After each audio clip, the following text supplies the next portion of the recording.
a Megújuló Magyarországért Alapítvány Felkészülés, a jövő politikájára című rendezvényén. Én Tordai Bence vagyok, az alapítvány, amely egyébként a Párbeszéd Magyarországért pártalapítványa kuratóriumi elnöke, és kedves kötelességem, hogy üdvözöljem vendégeinket, előadóinkat, elsőként Philippe Paris, aki először van itt velünk, hogy ilyen témában meghallgatjuk a gondolatait, és hát ő már talán az utolsó a nagy alapjövedelem bőrének sorában a külföldi sztárok közül, aki itt van, hiszen a Megújuló Magyarországért Alapítvány eddigi fennállásának minden évében tartott egy konferenciát az alapjövedelemről, és 2008-nak még az elején járunk, de már is itt vagyunk, úgyhogy ez egy kiváló alkalom, hogy Philippe itt van, és a CEU tartott előadása mellett elvállaltam a felkérésünket, és köszönjük szépen. Üdvözlök Felkészülést, aki a hazai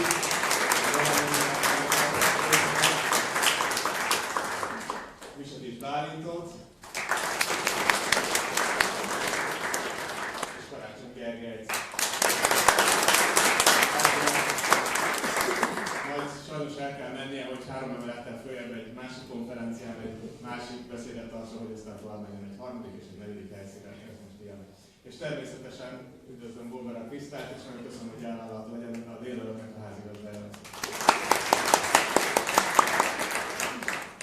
És ha már így köszöntök mindenkit, akkor szeretném köszönteni az Alapjövedelem mozgalomnak a számos jelenlévő képviselőjét, az FNA Egyesület, a Lét munkacsoport, és hát egyébként az ügyet félig vagy meddig vagy teljesen támogató pártoknak is a képviselői.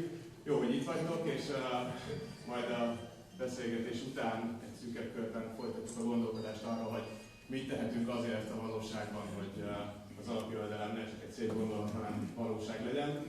De nem is húzom tovább az időt, hanem átadom Krisztának a szót, és innentől kezdve a tiétek a pálya. Hajrá, és köszönjük. Köszönöm szépen, én is szeretettel és tisztelettel köszöntök mindenkit.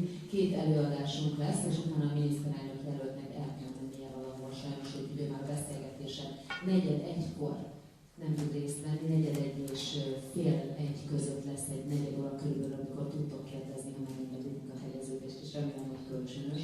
Akkor lehet a másik 3 résztvevővel, aki tud maradni, beszélgetni. Én is sokat szeretnék tőlük kérdezni, de nem fogom monopolizálni a mikrofon, mert azért vagyok itt mindenben együtt, hogy kérdéseket tudjuk feltenni, és ami hozzáfűzni valók van, azt a többiek idejének tiszteletben tartásával, rövidre fogva, ezt szeretném már az elején elmondani, mondjuk el a véleményünket.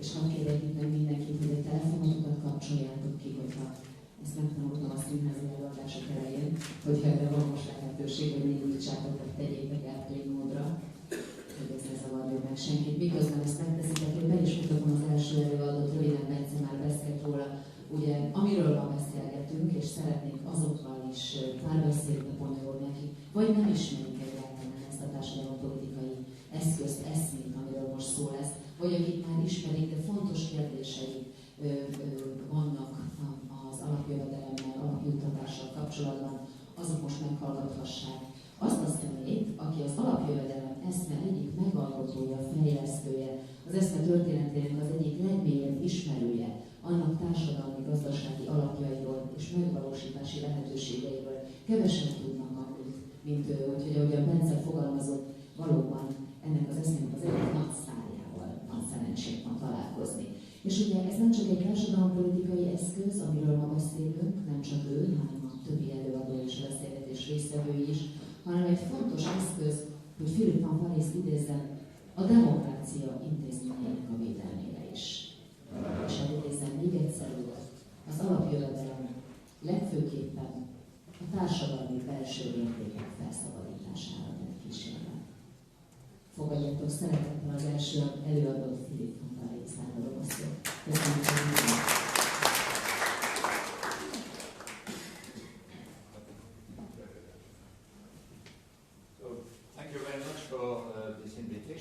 What I want to do in my few minutes of introduction is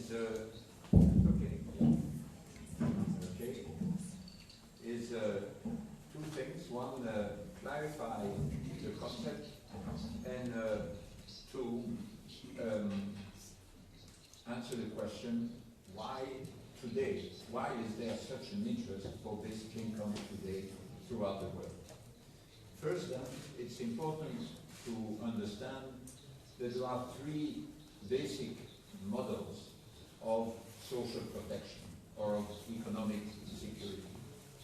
The first one, social assistance, appeared at the beginning of the 16th century. First, in a few municipalities in Flanders and in Germany.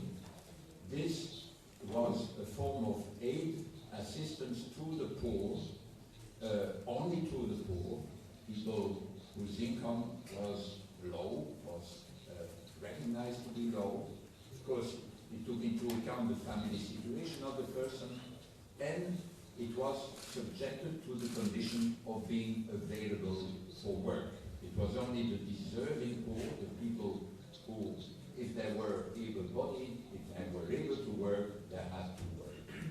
This was social assistance appearing at the beginning of the 16th century.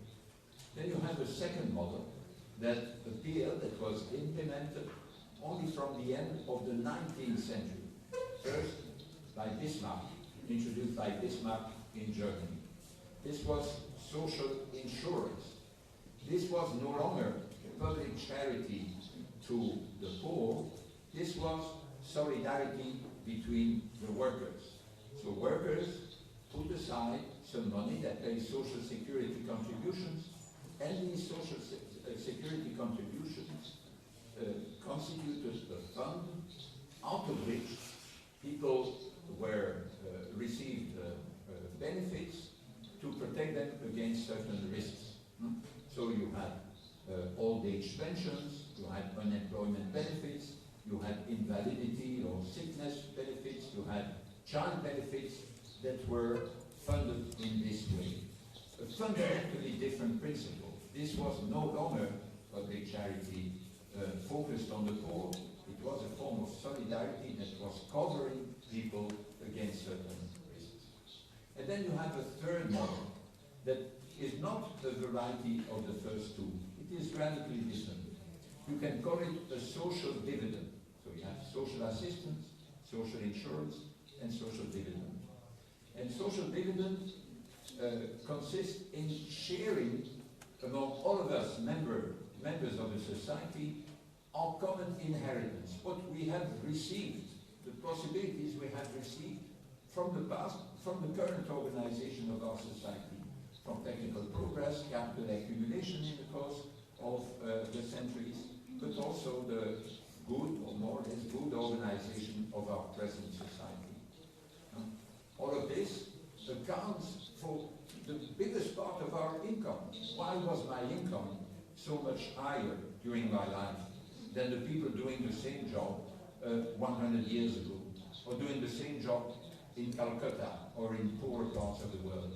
Not because I worked harder, not because I was better, but simply because of all this capital accumulation, these organizations that went through now.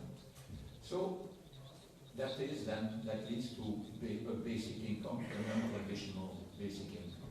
So and very important to see, you have these three models. Our current welfare states in Hungary, like all over the world, in very unequal proportions, have the first two components. A component of social assistance and a component of social insurance. Few countries, I mean, there are only two places in the world where there is a little element of the third one, which are Alaska and Macau, where you have a real but very low unconditional basic income. So you have to bear this in mind. So you have these three models.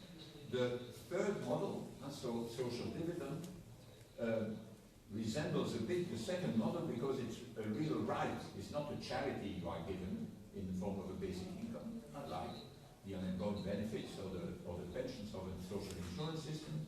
But of course, it is more like the first one because it's not restricted to the people who paid enough by way of social security contributions.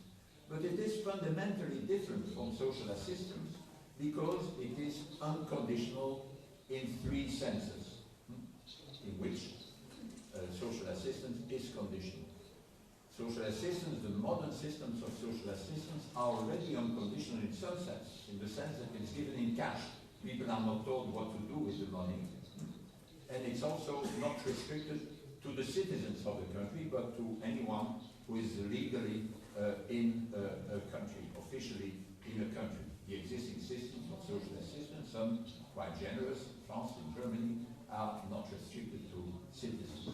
But the current existing systems of social assistance remain conditional in the sense that they are restricted to the poor. Instead, the basic income is paid to everyone, rich and poor. Two, how much you receive and whether you receive anything depends on your family situation. The basic income is strictly individual. And thirdly, traditional existing social assistance systems are also conditional in the sense that you only receive it if you work or if you are available for work, available on the labor market, whereas the basic income would be completely unconditional, obligation-free in this sense. Okay. Now, why is it particularly popular today? And you could say, well, it's particularly popular because of a number of things that have happened. But these things, of course, must be a reflection of something deeper happening. And I'll quickly mention 8 recent things, just mention them without going into details that happened, and that reveal, that illustrate how amazingly popular throughout the world basic income has become, say, especially in the last 2 years. 2016, June 1916, there is a national referendum in Switzerland in favor of an unconditional basic income. It's lost by the people who proposed it, about 3/4 against 1/4 of the Swiss population. The level they were proposing was extremely high, in fact, unrealistically high. It was about 2,300 euros per person and per month, 39% of the GDP per capita in Switzerland. Nevertheless, they got 1/4 of the population voting in favor of it. 1. 2, you had the decision taken by the current Finnish government, decision taken when they got into power in 2016, to organize a nationwide experiment with a limited number of people that started last year on the 1st of January and will continue until the end of this year. Created a lot of interest, not only in Finland, but throughout the world. Why does even the right of central government decide to experiment with a basic income? 3, you had the candidate for president of France, for the Socialist Party, the then ruling Socialist Party, Benoît Hamon, who comes out to everyone's surprise with his essential new proposal, an unconditional basic income in the primary of the Socialist Party. In the final round against the former Prime Minister, Manuel Valls, he wins, certainly to my surprise, and as a result, basic income becomes a central focus of attention in the presidential election. He loses badly to Emmanuel Macron in the final round, but for reasons unrelated to his proposal of a basic income. 4, the presidential candidate in Mexico, the main contender to the current free president, representing a coalition between one party that's more to the right, one more to the left, Ricardo Anaya, proposes, to my surprise again, he has a video in which he gives 10 good reasons to be in favor of a universal basic income in Mexico. 5, you have the ex-finance minister in Greece, well-known far beyond Greece, Yanis Varoufakis, creates a new movement called the M21. One of its tenets is a universal basic income. 6, the 5-star movement, Beppe Grillo in Italy. One became the first party in Italy out of practically nothing a few years ago. Again, the proposal that was central, with quite a bit of confusion, was what I call a citizenship income. In some of the early presentations by Grillo, it was really a universal income. In the final proposal that was fine-tuned at the end, it became far more confused and it was more like a social assistance system. 7, Mark Zuckerberg, the founder owner of Facebook at the commencement ceremony, so the graduation ceremony at Harvard in May last year, comes out in a speech by saying one idea that's really worth exploring is the idea of universal basic income. And finally, eighth, and a bit more egocentric as it were, just before, a couple of months before, Zuckerberg said that at Harvard, the book I wrote with a co-author under the title Basic Income, a Radical Proposal for a Free Society and a Sane Economy was published by Harvard University Press just a few hundred meters from there, and it has been immediately published also in Italian, in Spanish. It was the book launch was in Mexico just at the moment a candidate made that declaration. It was published in Chinese version, but in complex characters in Taiwan, and soon there will be a Korean version coming out in a few weeks. There will be another edition, Chinese edition in Beijing in simplified characters. There is a Brazilian edition that is going to come out at the end of this year, the French edition, not yet a Hungarian version, but maybe that will come one day. So this shows that throughout the world you have this interest. And so the question is, why? Why now? And in fact, I believe there are two fundamental reasons that were also, but in far more acute way today, the two reasons that made me come to this idea of a basic income in the early 1980s, before a number of you were born. And the two paths and the two ways to which I came to these ideas are, one was the question, how can we handle the problem of precariousness and unemployment without relying on growth? Because at the time we had a high level of unemployment in Europe, and more was expected as a result of prospective technical change, labor-saving technical change. And the standard answer from the right and from the left at the time, a bit less now, was, well, the only way to solve that problem is growth. Growth faster than productivity, that's the only way to solve it. Now, we were already thinking then about the physical limits to growth, which was after the revolt of the Club of Rome. We hadn't discovered at the time the climate change problem that only appeared later in the 1980s. And today, of course, people realize that the desirability of further material growth, certainly in the richer countries of the world, is far more problematic than was thought at the time. Moreover, some people say further growth, continuous growth, is not feasible. Larry Summers, for example, former president of Harvard, speaks about secular stagnation. We are stuck there. Even the people who find growth desirable won't have it because it's no longer feasible as it was in the past. And thirdly, we've had growth. Compared to the golden 60s, what we, Western Europe called the golden 60s, we are much richer than that. And the level of precariousness and unemployment is not, by no way better than it was at the time. And so that made people think at the time, not people like me at the time, it made people think all over the world today, well, isn't there a better way to handle that problem? And then why not give everyone a non-conditional basic income? Because what effect does it have? It means that it makes it easier for the people who work too much to work less, and thereby to free jobs for the people who now work too little, would like to work but can't find a job. So basic income is a flexible way of redistributing employment. And at the same time, it's also a systematic subsidy to low-paid jobs. But not just any kind of low-paid jobs. Not the shitty jobs, because those can be refused by people, because it's unconditional.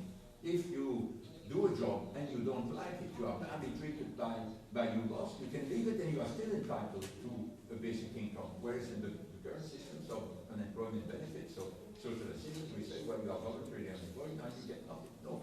And it's very crucial that this benefit and this job subsidy, if you want, is given to the worker or the potential worker, and he or she can decide which job is worth doing.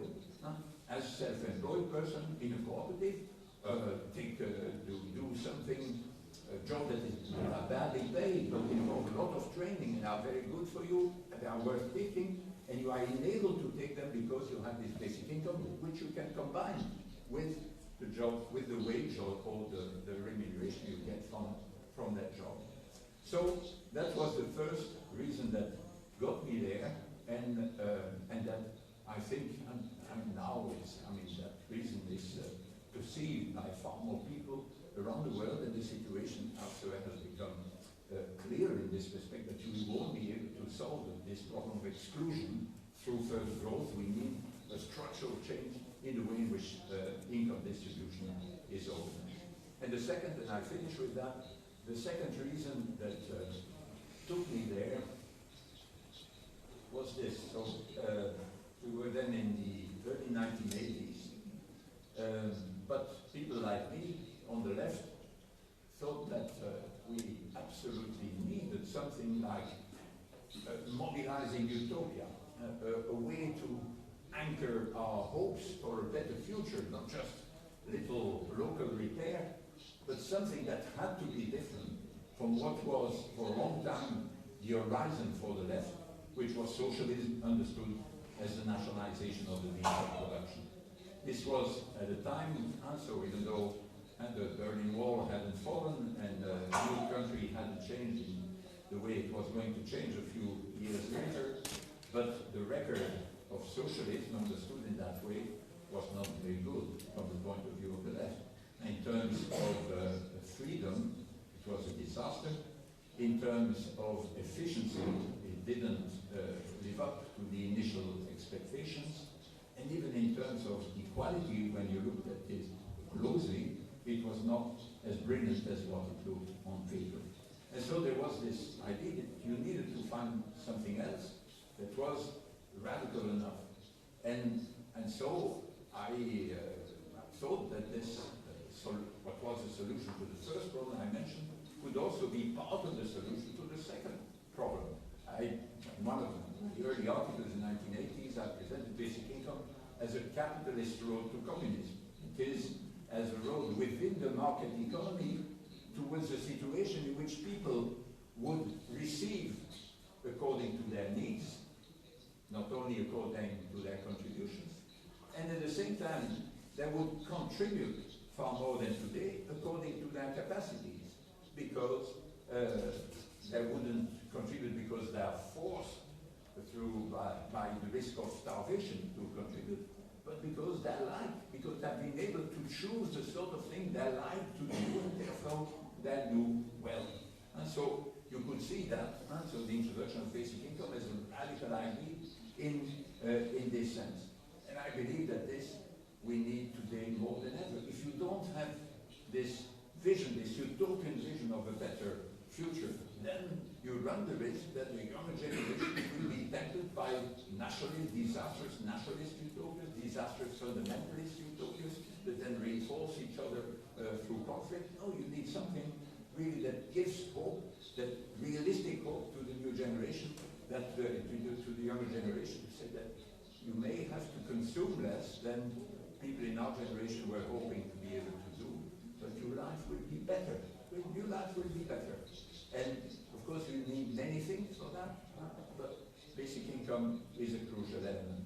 You won't jump to a generous basic income just in one go, and therefore it's very important, while being able to look above the clouds, at the same time to look where you put your feet, and therefore think about concrete steps, immediate steps, as people have started doing here, including experimenting in Hungary. You need to do that.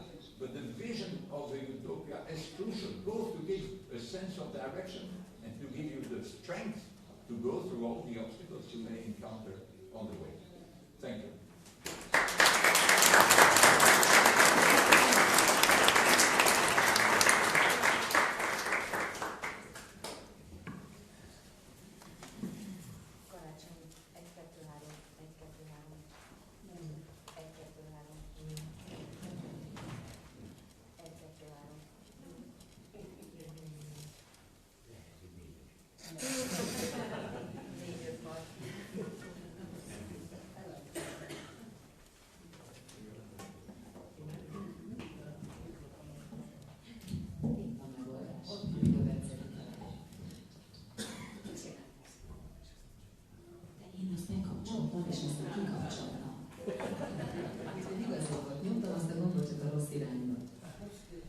Karácsony Gergelyt szeretném bemutatni. 2014 ősze óta, hogy az Zugló polgármestere, jelenleg az MSZP és a Párbeszéd Magyarországért miniszterelnök jelöltje. Zugló Magyarországon az első és az egyetlen olyan hely, ahol az országban bevezették az alapjövedelmet, pontosabban fogalmazva a garantált minimum jövedelem juttatást. Fontos tudni, ez az egyetlen dolog, amit én szeretnék elmondani, és átadom a szót, hogy az zuglói modell nyomán ma már az ellenzéki pártok mindegyikének a programjában szerepel 2 olyan társadalompolitikai eszköz, amelyel Zugló már dolgozik. Az egyik a rászorultsági elvű lakhatási támogatási rendszer, és egy adósságkezelési rendszer. De hogy mi történt eddig, hogy mit ígér potenciálisan kormányon a miniszterelnök jelölt, és mi az, amit semmiféleképpen nem, potenciálisan az objektív korlátok miatt, potenciálisan a partnerek miatt, akik közül sokan itt vannak, arról beszéljen a miniszterelnök jelölt úr. Köszönöm, hogy itt van.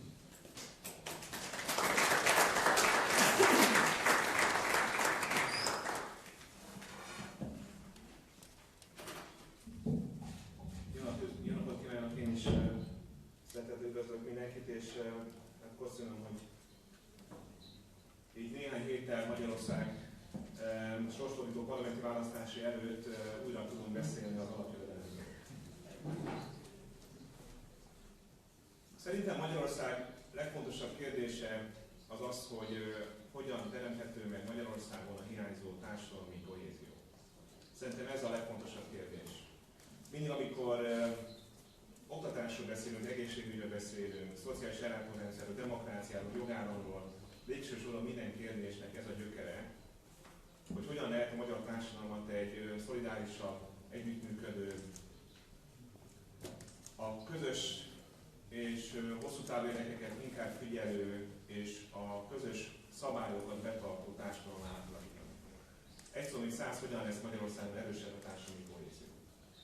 Tehát ez a kérdés azért is nagyon fontos, mert ha meg akarjuk érteni az elmúlt 8 év politikáját és annak a politikai értelemben sikerességét és minden más értelemben drámai hatásait, akkor is ugyanerre a kérdésre fogunk visszajukadni. Tehát, hogy hogyan sikerült Orbán Viktornak, mint kés a vajon átmenni a magyar jogállamiságon, a magyar demokrácián, megszüntetni gyakorlatilag a társadalombiztosítást és egy végtelenül igazságtalan társadalmat építeni, anélkül, hogy egyébként a magyarok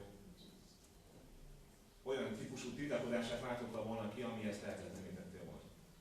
Tehát azt gondolom, hogy ez is arról szól, hogy hogyan tud egy olyan politikus sikeres vezetője lenni az országnak, vagy legalábbis a politikai hatalmat sikeresen gyakorolni, aki egy interjúban ugye arról beszélt, hogy a magyar nép az 10 millió szabadságharcos ország, egyfajta félázsiai nép, amely képtelen az együttműködésre.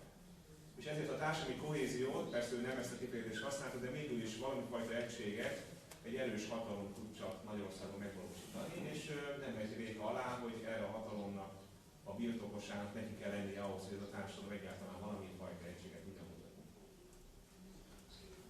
Ezért gondolom azt, hogy kell beszélnünk az alapjövedelemről, mint egy eszközről, ami megteremtheti ezt a társadalmi kohéziót Magyarországon.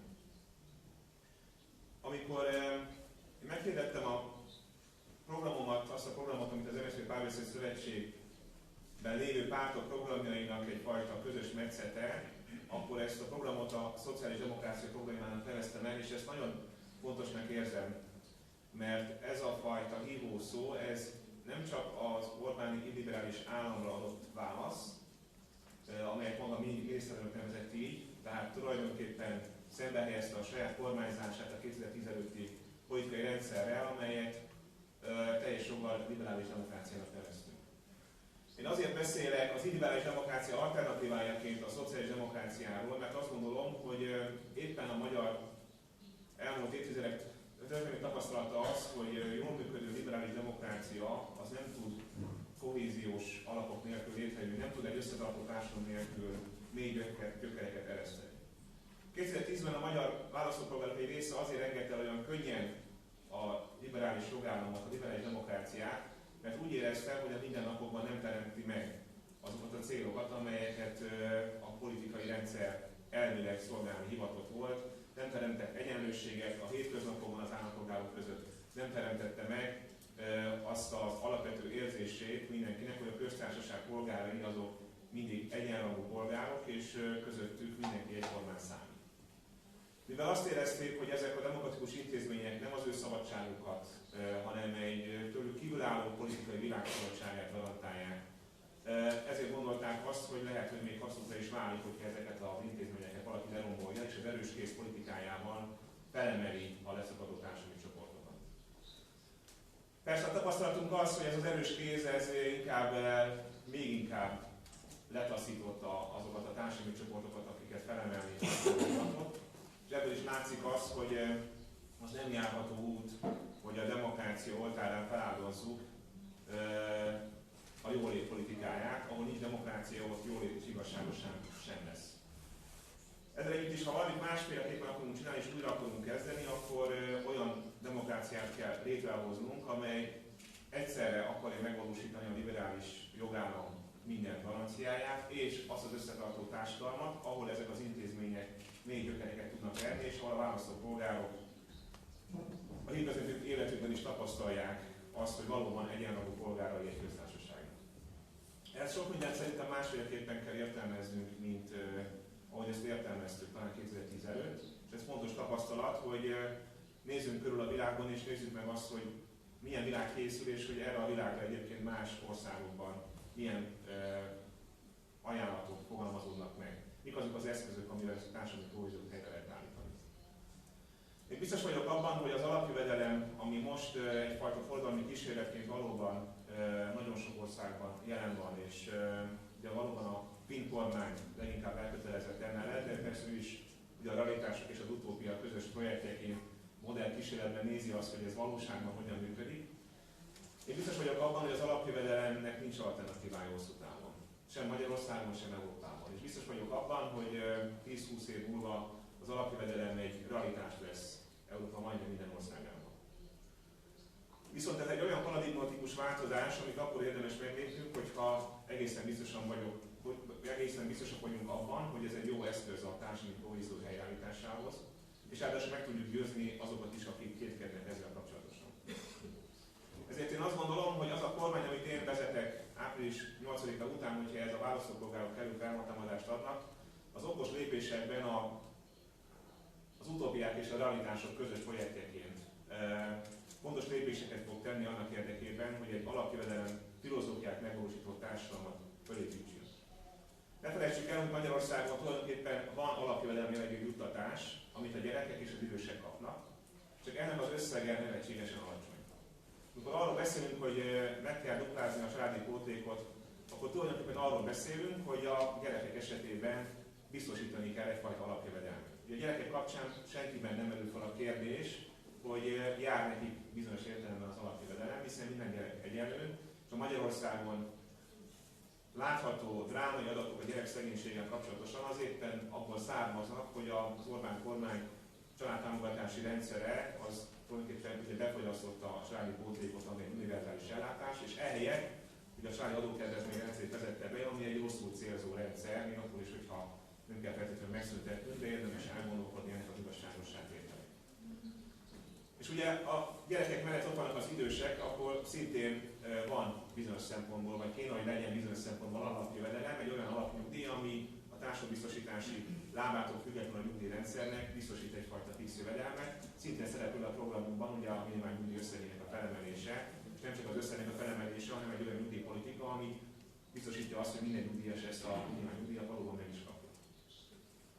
Persze a nagy kérdés, és a magyarországi összefüggésben, bár azt mondom nemzetközileg is nagyon fontos kérdés az, hogy az alapjövedelem bevezetése az hogyan viszonyul a munkaerőpiaci aktivitáshoz, és nagyon sokan, akik félnek az alapjövedelem bevezetésétől, vagy éppen ezen akarják hergelni a magyar választópolgárokat, arról beszélnek, hogy ha az emberek kapnak pénzt, akkor senki nem fog dolgozni. Ezért én azt gondolom, hogy ami az aktív kurvokat illeti, ott egyrészt kell csinálnunk a Finnországhoz hasonló, vagy annál talán egy kicsit átgondoltabb, minden társadalmi csoportot érintő alapjövedelem kísérleteket. Nagyon fontos lenne megnézni például a települési szinten, azokkal a településeknél, hogy hogyan befolyásolja a helyi közösséget és a helyi társadalom szerkezetét az alapjövedelem bevezetése. Ezért én nagyon szeretném elérni azt, hogy a következő kormány az vágjon bele ilyen típusú modern kísérletekbe, és a kísérlet szó alatt nyilván nem arról beszélünk, hogy magyar választópolgárokat kísérleti nyúltként használunk, hanem egy olyan alulről kezdeményezést kellene elindítani, amit akár, hiszen léteznek ilyen modern kísérletek, amelyek Európai Uniós támogatásból mennek, helyi közösségekkel közösen kialakítani ennek a modern kísérletnek a kereteit.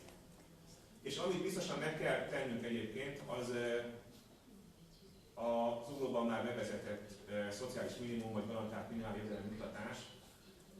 És meg kell néznünk azt, hogy igaz-e az a felvetés, hogy ha adunk az embereknek egy biztos jövedelmet, ha van egy minimális szociális biztonság, akkor az elviszi az emberek kedvét a munkavállalástól. Vagy éppen a fordítottja történik, ami egyébként Zuglóban bizonyos szempontból már tapasztalható.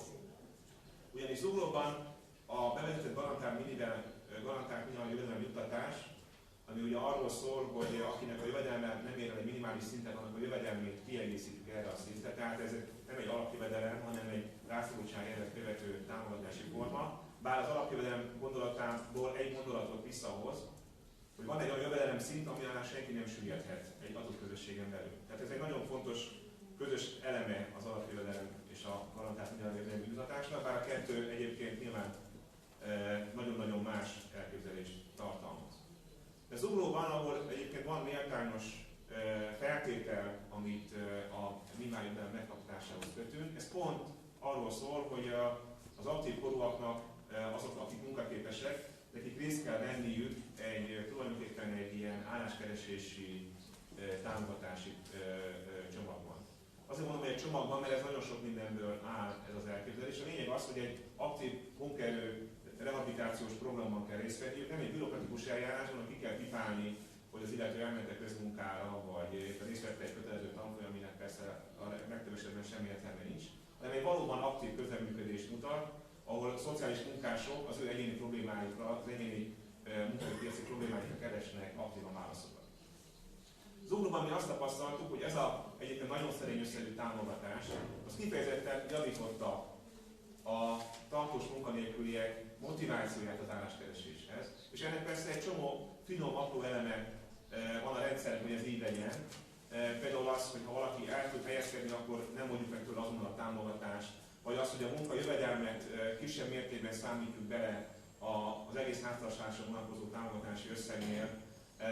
De ami legfontosabb az, hogy van egy aktív támogatás azoknak az embereknek, akik állást keresnek, segítünk nekik, hogy hogyan kell viselkedni egy állásinterjún, segítünk nekik megélni egy életrajzot, adott esetben segítünk nekik abban, hogy átképezzék magukat, sőt, még egy szociális szépségszalon is működik, ami első vallásra talán időnyára hivatható kezdeményezés, de nagyon fontos abban, hogy azok a jellemzően egyébként nők, akik elmennek egy állásinterjúra hosszú év szegénység nélkülizés után, nagyon nem mindegy, hogy hogyan érzik ott magukat, hogyan tudnak benyomást kelteni. Ez is nagyon aktívan segíti az ő helyezkedésüket. Egy szóval száz, én azt gondolom, hogy az a vita, hogy egyfajta minimális támogatás, amit az aktív korú magyar állampolgárok kaphatnak, akár alapjövedelemként, akár az alapjövedelemhez hasonló garantált minimál jövedelem jutatásként, ez kihúzza őket abból a mély szegénységből, amiből nincsen egy lépésben út a munkaerőpiacra, és ha van egy jól működő szociális szolgáltatás és a támogatás mellett, akkor ez kifejezetten ösztönző a munkaerőpiacon. Tehát pont az ellenkező igaz, mint amit Kósa Lajos gondol, hogy ha magyar embereknek alapjövedelmet adunk, akkor azt el fogják inni. Ezt mondta ez a bölcs államférfi. Hanem kifejezetten arról szól, hogy a társadalmi kirekesztettségnek van egy olyan szintje, amit fel kell számolnunk ahhoz, hogy ezek az emberek, akik kirekesztettségben élnek, ők valóban reálisan felmerüljenek munkavállalóként a magyar munkaerőpiacon. Éppen ezért én azt szeretném megvalósítani április 8-a után, hogy a családi pótlék és az alapnyugdíj jelentős emelésével a nem aktív korú társadalomnál gyakorlatilag egyfajta alapjövedelmi biztonságot adjunk. És vezessük be a garantált jövedelmi jutatást az aktív korúak esetében, és csináljunk modern kísérletet azzal kapcsolatosan, hogyha ezt a garantált jövedelmi jutatást leváltanánk egy országos szinten működő alapjövedelemre, akkor az hogyan befolyásolná a munkaerőpiaci aktivitást. Én biztos vagyok abban, hogy azt fog kiderülni, hogy még javítani is fogja a munkakeresletet a munkaerőpiaci. És még egy dolgot a végére, amit főleg magyar összefüggésben nagyon fontosnak érzek, bár az alapjövedelem melletti érvek között mindig ott szerepel. Magyarországon az elmúlt 8 évben a magyar társadalom megtapasztalhatta azt, hogy a kiszolgáltatottság az nem csak a piaccal szemben érvényesülhet, hanem az állammal szemben is. Egy önkényesen működő állam, amely válogat abban, hogy ki az érdemes és ki az érdemtelen szegény, az pont ugyanannyira növelheti a kiszolgáltatottságot, mint egy olyan piac, ami nem kellően szabályozott. Azt is látni kell, hogy az alapjövedelem, ami egy tulajdonképpen önkénymentes állami támogatási forma, az arra is alkalmas, hogy a mindenkori kormánnyal, mindenkori állammal szembeni kiszolgáltatottságát is csökkentse az állampolgároknak, hiszen egy ilyen típusú támogatás, ez függetlenül attól, hogy a polgármester mi gondol az illető segélyezetről, hiszen nem fog számítani azt, hogy az illető az mondjuk rászorult a választáson, és tudja ezt mondjuk egy fényképpel igazolni, vagy pedig sem. Egyszerűen azt gondolom, hogy az alapjövedelem a jövő, és Magyarországon is kell a Finnországhoz hasonló modellkísérleteket végeznünk, és be kell vezetnünk azokat az intézkedéseket, amelyek tulajdonképpen egy alapjövedelem jellegű mutatást jelentenek a fiatalok és a nyugdíjaskorúk esetében, de Magyarországon azt a bizonyos fájón hiányzó társadalmi kohéziót helyreállítani, és akkor lesz Magyarországon hosszú távon demokrácia és igazságos társadalom, hogyha nem félünk meglépni ezeket a bátor lépéseket. Köszönöm.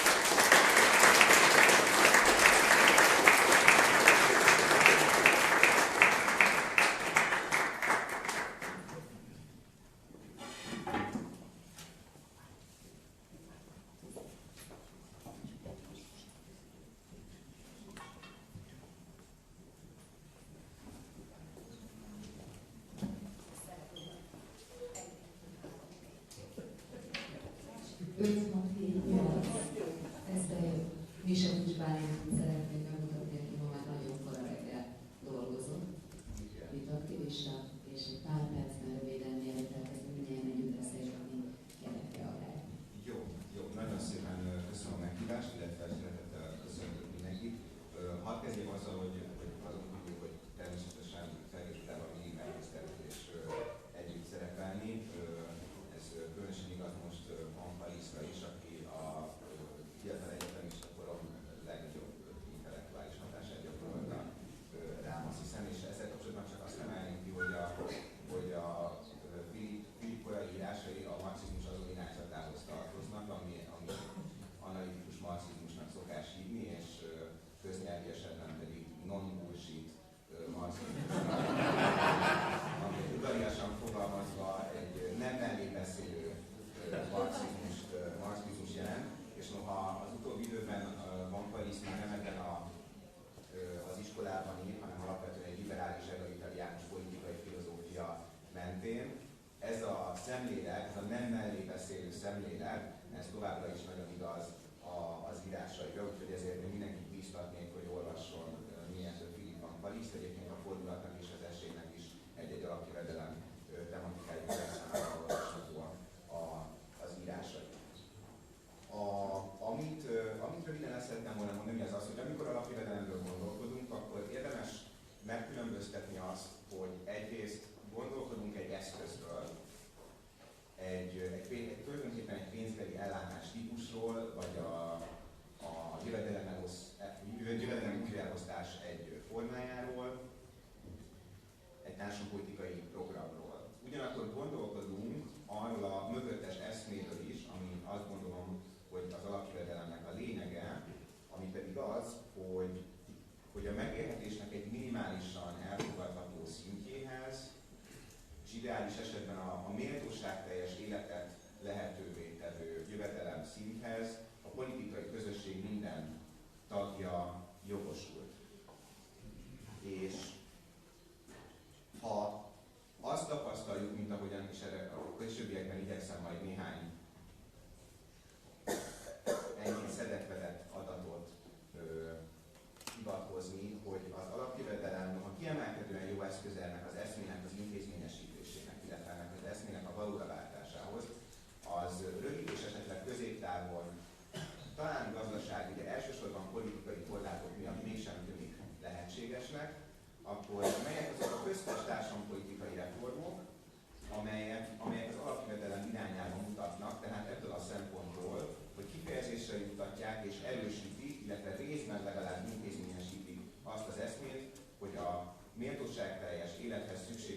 életszínvonalra a politikai közösség tagja, minden tagja jogosult. És hát az valóban azt hiszem sajnos nehéz volna mutatni, hogy Magyarországon nem kiemelkedően kedvezőek a feltételek az alapjövedelem szempontjából.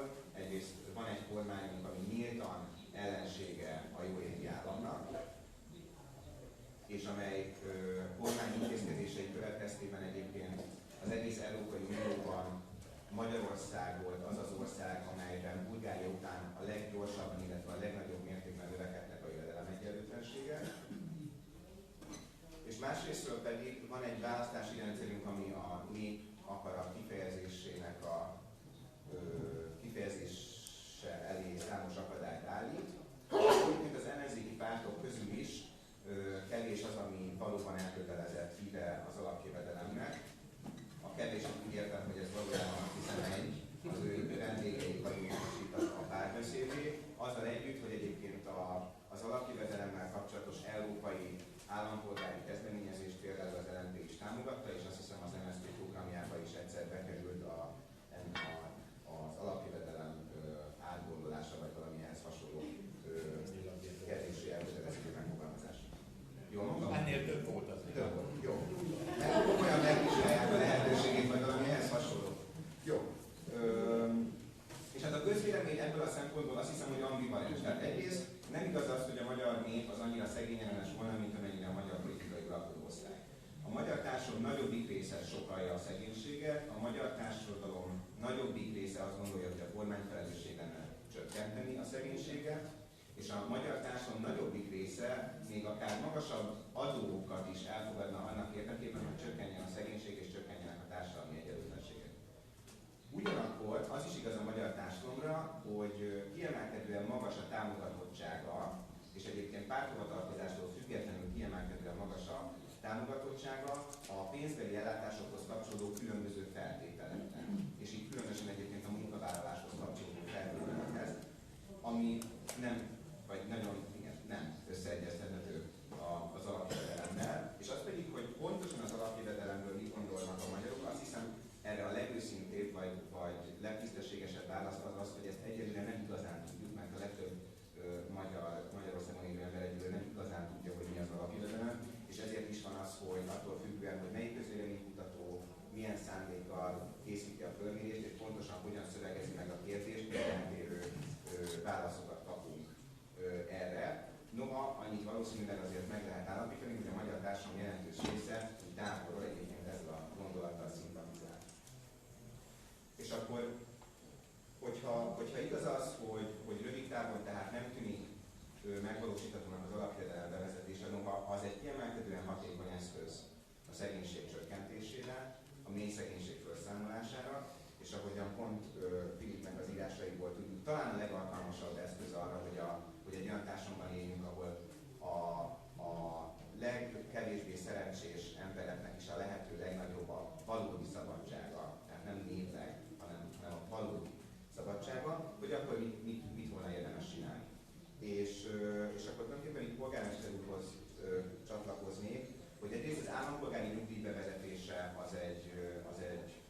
az egy lehetséges első lépés lehet. Magyarországon ugyan van minimum nyugdíj, de nincsen alapnyugdíj, tehát nagyon sokan úgy indítik el a nyugdíjkorhatárt, hogy semmiféle nyugdíjra nem lesznek jogosultak, csak egy rászorultság elvű, és még az öregségi nyugdíjminimumnál is alacsonyabb szintű ellátásra, az időskorúak szociális elladékára. Tehát egy állampolgári nyugdíj bevezetése az egy kívánatos első lépés volna. Ennél egyszerűbb egyébként, és még inkább magától értetődő első lépés, ahogyan Karácsony Gergő is mondta, a családi pótlék nagyon jelentős emelése, ami tulajdonképpen valóban egy gyermeket után vagy gyermekeknek járó alapjövedelem. És a harmadik, az pedig valószínűleg a magyar kontextusban rövid távon egy rászorultságelvű garantált minimumjövedelem lesz. Ami tehát azt jelenti, hogy az alapjövedelem kritériumai közül az univerzalitás tekintetében rövid távon minden bizonnyal kompromisszumot kell kötni. És akkor csak erről mondanék még néhány szót, hogy rendben, de akkor viszont mi az, amiben nem szabadna kompromisszumot kötni. Az egyik az az, hogy ennek a garantált minimumjövedelemnek ennek aránylag magas színvonalúnak kell lennie. Tehát például sokkal magasabb színvonalúnak, mint az uglói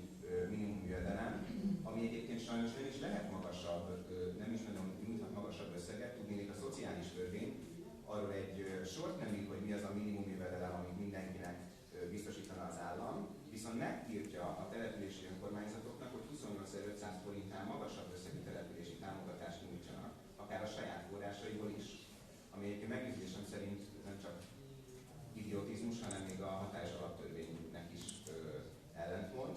Tehát, hogy a létminimum harmadában maximálja a kormány azt az összeget, amit az önkormányzatok akár a saját forrásaikból is települési támogatásként adhatnak. Tehát az első fontos dolog, hogy ennek megfelelő színvonalúnak kell lennie. A másik dolog az, hogy aránylag szélesen kell célozni, ami két dolog miatt is fontos. Az egyik az az, hogy csak a legszegényebbek számára hozzáférhető ellátásoknak általában nincsen erős politikai támogatottsága. Másrészt azért is fontos, mert hogy egy magasabban meghúzott jövedelemszint az lehetővé teszi, hogy az alacsony jövedelmű dolgozók, tehát az alacsony bérű munkások egy jelentős része is kisebb mértékben részesüljön ebből a támogatásból, akár oly módon, hogy a minimum jövedelem az össze van kötve egy adójóváírás, illetve negatív jövedelemadó rendszerrel, és ez biztosítja, hogy akik munkanélküliek voltak és munkába álltak, azok ne veszítsék el a támogatásnak egy nagyon jelentős részét rögtön, ami tulajdonképpen olyasmi, mint egy 100%-os adó a jövedelmi első részére. És egyébként ez egy olyan dolog, már mint az, hogy emiatt többet kell költeni a minimum jövedelemre, amiben pont az előbb említett okok miatt a neoliberális közgazdászok is egyet tudnak velük érteni. És a következő fontos, és azt hiszem akkor az utolsó kitétel az, hogy ennek normatívnak kell lennie. Tehát, hogyha valaki a jövedelmi feltételeknek megfelel, akkor nem szabad, hogy legyen azaz szociális ügyintéző, környezettanulmányt végző hivatal, szociális munkás vagy bárki, aki bármiféle kérdéseket bármivel kapcsolatban még föltehetne ezzel kapcsolatban. Tehát ki kell zárni az önkényes jogalkalmazásnak a lehetőségét, és a feltételeknek is, az ehhez kapcsolódó feltételeknek is olyanoknak kell lennie, hogy igazolhatóak legyenek, abból a szempontból, hogy empirikusan bizonyítható módon hasznosak legyenek, például a munkanélküli ellátottak munkaerőpiaci reintegrációja szempontjából, tehát mondjuk a közfoglalkoztatás akkor rögtön kiesik. És másrésztről pedig nem szabad, hogy az alacsony jövedelmű emberek magánszférájába való önkényeskedésre lehetőséget adó paternalista beavatkozással járjon. Ma Magyarországon önkormányzati rendeletek megszabják, hogy maximum hány centi lehet a fű kertekben, hogy valaki jogosult legyen pénzbeli ellátásra. Vagy hogy milyen gyakran kell takarítania valakinek a nem tudom melyik helységét. És akkor ezt kimehet és valaki ellenőrizheti. És akkor képzeljétek el, hogy ti mondjuk csak úgy kapnátok nyugdíjat a csáli voltot, hogy előtte akkor egy hivatalnak megnézni, hogy nem poros-e a könyvesboltot, valószínűleg poros egyébként az enyém is az. Szóval, hogy röviden szerintem tehát ez a három legfontosabb lépés, és ezen belül is a legfontosabb a családi kvóták nagyon jelentős emelése, illetve az előbb említett módon meghatározott garantált minimumjövedelem bevezetése volna. Köszönöm.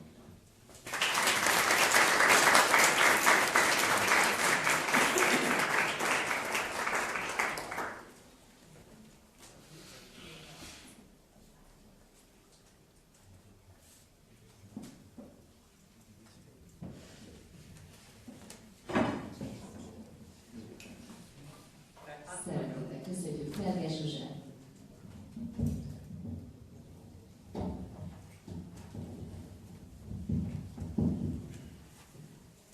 Örülök, hogy itt lehetek, és természetesen sokkal kevésbé vagyok szakértője a társadalmi alapjövedelemnek, mint akár azok, akik nyilván pár évtizedek óta ezen dolgoznak, akár azok, a 14. kerületi Magyarországon valóban rendkívül és első kísérletet így vagy úgy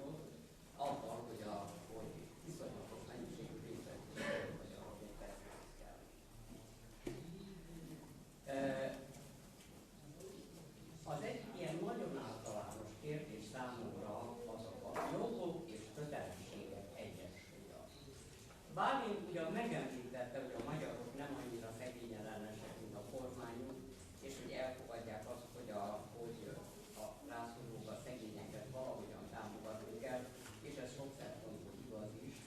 De mindenki kivétel nélkül, nem kivétel nélkül az ország. Szinte mindenki megállapot azon a ponton, hogy igen, de valamit tegyenek. De ez olyannyira igaz, hogy a számomra egy legmérvaló közgazdászok, Tony Atkinson, aki 2 évvel ezelőtt halt meg, és akinek a könyve az egyenlőtlenségről magyarul megjelent, és remélem nagyon sokan olvasták, mert ez alapvető munka arról, hogy lehet a társadalmi egyenlőtlenségeket csökkenteni.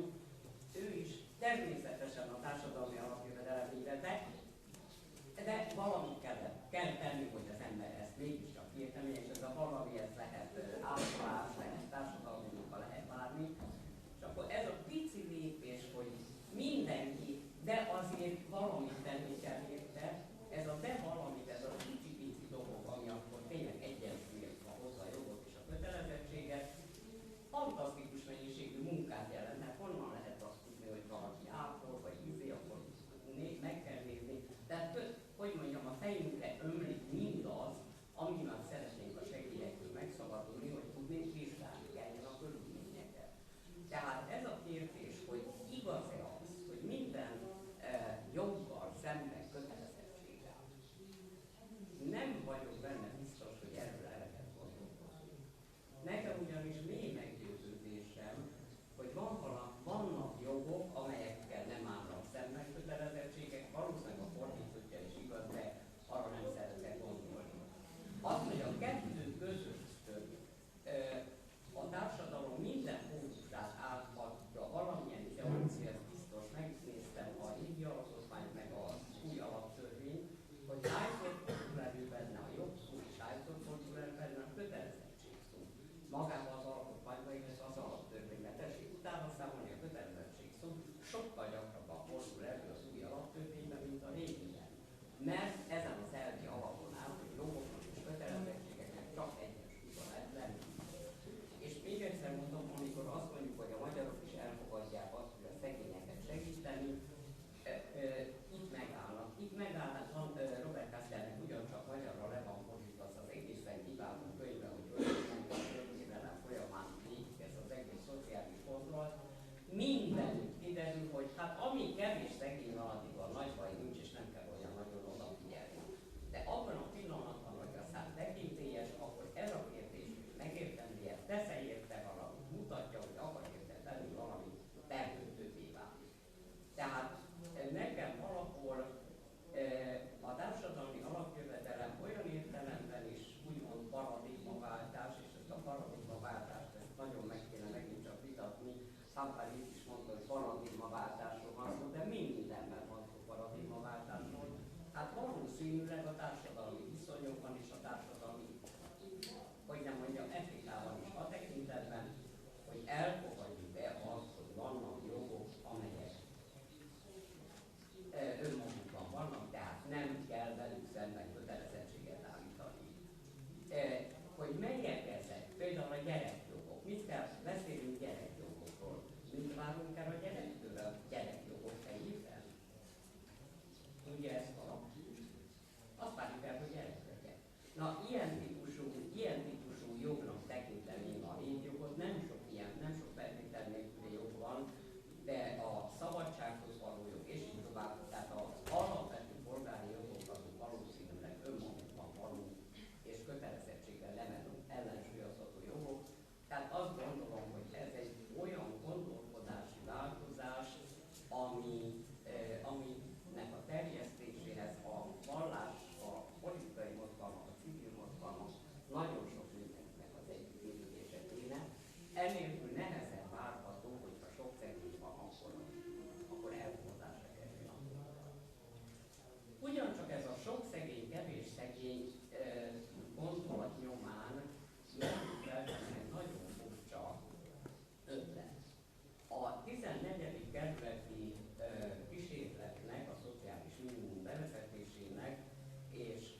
Ugye a 14. kerületben, mint ahogy mindenki azt mondja, és bocsánat, itt most egy harmadik gondolatot még hadd említsek meg, amivel nagyon sokat kéne foglalkozni. A társadalmi alapjövedelem elvben azt is jelenti, hogy ha nem is nagyon magas, de aki nem akar, az nem dolgozik, akkor szabad ideje van. Most újabban megkülönböztetik az kívánt szabadidőt és a nem kívánt szabadidőt. A betegeknek, rottantaknak, munkanélkülieknek a szabadideje nem kívánt szabadidő. Mégpedig olyan szabadidő, amivel nem is nagyon tudnak mit kezdeni, mert hiszen nincs olyan kulturális tőke, vagy olyan igény alap, amivel valamilyen módon önépítésre, társadalmi kapcsolatokat kihasználva lehetne ezt a nem akart szabadidőt valóságos szabadidővé tenni. Ahol, hogy mondjam, teret kaphat az, ami tulajdonképpen és pszichológiailag bizonyítottan minden emberben benne van, hogy cselekedni akar valamit, aminek értelme van. Tehát az értelmes cselekvésnek, ami lehet munka vagy nem munka, ez teljesen mindegy, de értelmes cselekvésnek valahol vannak feltételei. És azokban a falvakban, amelyek mi úgynevezett leghátrányosabb helyzetű falvaink, ahol 3 generáció óta nincs munka, és a gyerekek úgy dönnek, hogy ugye most már 16 éves iskolai korhatárral úgy hagyják el az iskolát, hogy a világon semmi készséget nem fejlesztenek ki velük ahhoz, amit versenypiacon el lehet helyezkedni, vagy amivel valami értelmeset lehet tenni. Tehát, hogy ezeken a területeken, ahol mindennél szükségesebb lenne az alapjövedelem, mert az emberek és a gyerekek ilyen vannak, és a gyerekek egészséges fejlődése születésükor megtecsételődik, mit is lehet csinálni? Úgyhogy azt gondolom, hogy először, hogy mondjam, ha nem adunk pénzt, akkor ez a bizonyos gyerek sorsát, örökítés és tragédia pillanat, tehát, hogy mondjam, magad tovább. De ezzel egyidejűleg, és ez sokkal több pénz kell, valahogy fel kell építeni azokat az alapokat, amelyek értelmessé teszik azt a mondatot, hogy tegyél valami értelmeset, ha nem kíván szabadidőben. Kérdezem azt Paris, hogy mennyit foglalkozik ezzel a kérdéssel most, ami ilyen, ha akart és ha nem akart szabadidőben.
ahogy ez ott az adott helyen megfelel, és hogy épüljön föl az a jövő, ami mellett mindez úgy, tehát fenntartható.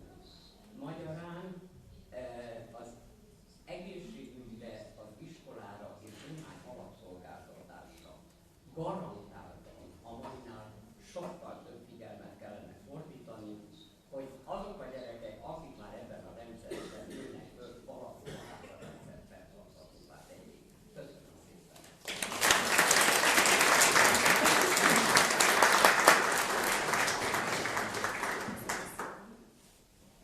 És akkor most van lehetőségünk beszélgetni, és a kérdésekre is nem sokára, hogy ez nem csak egy konferens dolog legyen, hanem együtt legyünk. Hadd kezdjük azzal a kérdéssel, amit Felkészülés Zsuzsa feltett, jól nem, hogy elveszteni közben a konkrét kérdést. Felteszem még egyszer?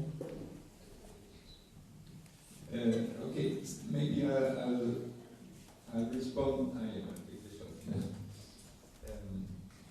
Maybe I'll respond quite elliptically to a number of things that have been said, and in order to clarify some issues. First of all, it's of course important, has been mentioned especially by Manage, that there is a crucial difference between the guaranteed minimum income that is that has been introduced in the 14th district, or what is being proposed for Hungary now, and a real basic income. I believe that it's a step in the right direction. And so I was involved quite a long time ago in the first steps towards what is now called the Bolsa Familia in Brazil, which is a guaranteed minimum income at a low level that is means tested. It doesn't have a condition of participation in the labor market, but it is of course family related. At the time, in the late 1990s, it had been introduced in a number of places that were relatively, like the 14th district, relatively rich compared to other parts of the country. In the city of Campinas, in the federal district of Brasilia. But this led to serious problems because of the time limit that was after a while. For example, in the federal district, only people who had been living in Brasilia for 10 years were entitled to these benefits, because otherwise you have a pull effect, and all the poor go to those places. So for it to be viable and not to lead to this sort of discrimination, it was important to extend it in the whole of the country. And with my friend, Senator Suplicy, we went to see, we had an audience with the then President Fernando Henrique Cardoso, Lula's predecessor, in order to try to convince him to have a federal funding of these guaranteed minimum income system all over the country, so that the poorer municipalities could also afford it. Otherwise, it's only the richer ones that did. He was convinced by the argument, and he did then the first step to what was generalized and under Lula as the Bolsa Familia, and now there are something like 13 million households that benefit from it, with a significant impact on the rate of inequality and the rate of poverty in Brazil. Similarly, in Italy today, Italy is the only relatively rich country in the United Union that does not have a general guaranteed minimum income system, unlike the French revenu minimum, guaranteed minimum insertion system, etc. So some countries have had it, Scandinavian countries or Belgium or Holland, since the 1960s or 70s. So Italy still doesn't have it. The current Gentiloni government, the current government has a plan to introduce something at a modest level. I'm fully in support of that. But of course one must realize, therefore, I'm also in support of what you are doing here and what is being planned for Hungary. But it is crucial to bear in mind the intrinsic limits of that system. That's why the utopia of basic income is important, also to go through all the difficulties of the current system. And therefore bear in mind, I just mentioned that very briefly. One, in fact, the poor laws in Britain, which were the form of public assistance that gradually developed from the beginning of the 17th century, that gradually took the form of a means-tested guaranteed minimum income. And there was an attempt at the end of the 18th century to generalize it. It It was the so-called Spinhamland system. That led to a huge backlash. That's when Malthus came in, Thomas Malthus came in, who said, this is a terrible system, because the more you help the more poor there are. Because you give it only to the poor, so more and more people remain in poverty. Moreover, they appropriate more and more, and so they make more and more poor people. So it was not only Malthus, so you have all these great intellectuals of that period, Ricardo, founder of economics, you had Hegel, you had Tocqueville, they all said, let's go back to private charity, this is a terrible system. And fortunately, it was saved in the end by the introduction of social insurance that relieved the burden on social assistance. Bear that in mind. Bear in mind also in Finland, what are they doing? In Finland, they're having at the national level, they've had for a long time a guaranteed minimum income system, means tested. Everyone receives 500, if you don't have any income, you get 570 euros per month. If you earn less, 570 euros. If you earn less... She was asking how long? Indefinitely. And so if you earn less, the difference is made up to that level, which is regarded as level of poverty. But it leads to a number of problems. First, there is the bureaucracy. You need to go and control how much people earn. It depends on your family situation, so you need to go and check whether that person lives with anyone else. You are supposed to apply for jobs, so people have to control that you are actually doing that, etc. And so what the experiment consists in, it says, well, these people, 2,000 people picked at random, are told, look, you can keep your 570 euros, but now no one will push you into a job, and whatever income you earn through your work can be added, and it's strictly individual. So in this sense, because for this category of people, it's only people who already received 570, they're checking, they're saying, well, are these people then going to work more because they can combine their income from work with their benefit, or less because they are no longer pushed into a job.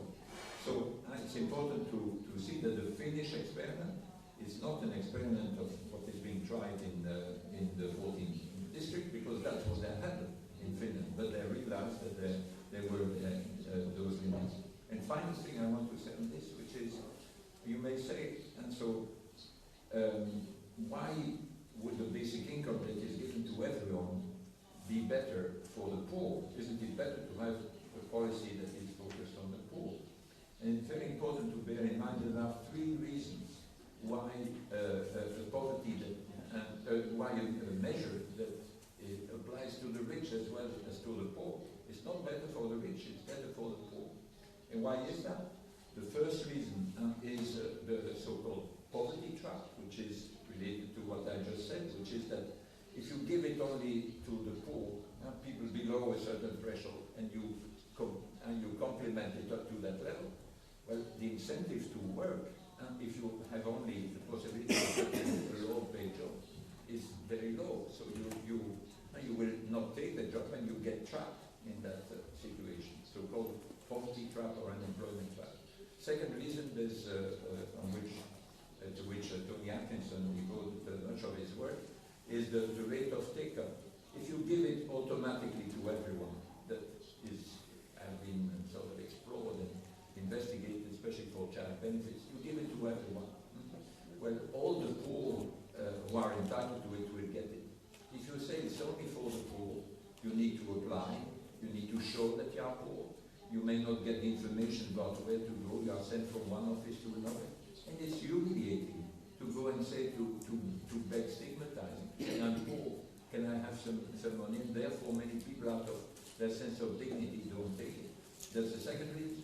And the third reason is that all these measures that are focused on poor households ignore the intra-household poverty, because it makes a lot of difference whether often the woman who doesn't have any income or only a low income, whether that person gets an income, even a low income, of her own as a matter of life. Because if just a policy applying to poor households where you say, well, there is a low wage in the family that's come from the man, the woman has nothing, but they don't qualify for a transfer. Even if they're qualified for a transfer, it might be given in the form of a lower taxation on the man's wage. But giving an income of her own to each person makes a lot of difference, not only for the distribution of income within the household, but the distribution of power, of bargaining power within the household. So all this is, so that I'm all completely on your side and in the experiment that is being done, including the possibility of doing it nationally, as the Italians are going to do, and as Brazil did. I'm more in favor of that. But it's important to see the intrinsic difficulty of what is being done there, the intrinsic limits, and to see that as a step in the direction of something that makes sense also in the long term. And because giving an income to the poor, to the people left over, is still only a sort of marginal improvement in a sense, important improvement for these people, but marginal improvement in the system doesn't get at the center, at the core of the way our capitalist economies work. Just say a few people follow the boat, let's give them something so that they don't stop. Very briefly then, only on the duty to work and leisure. And because the right to leisure is a bit the opposite of the duty to work. And it's of course not only in Hungary a very important issue, because many people oppose basic income because they oppose the unconditionality.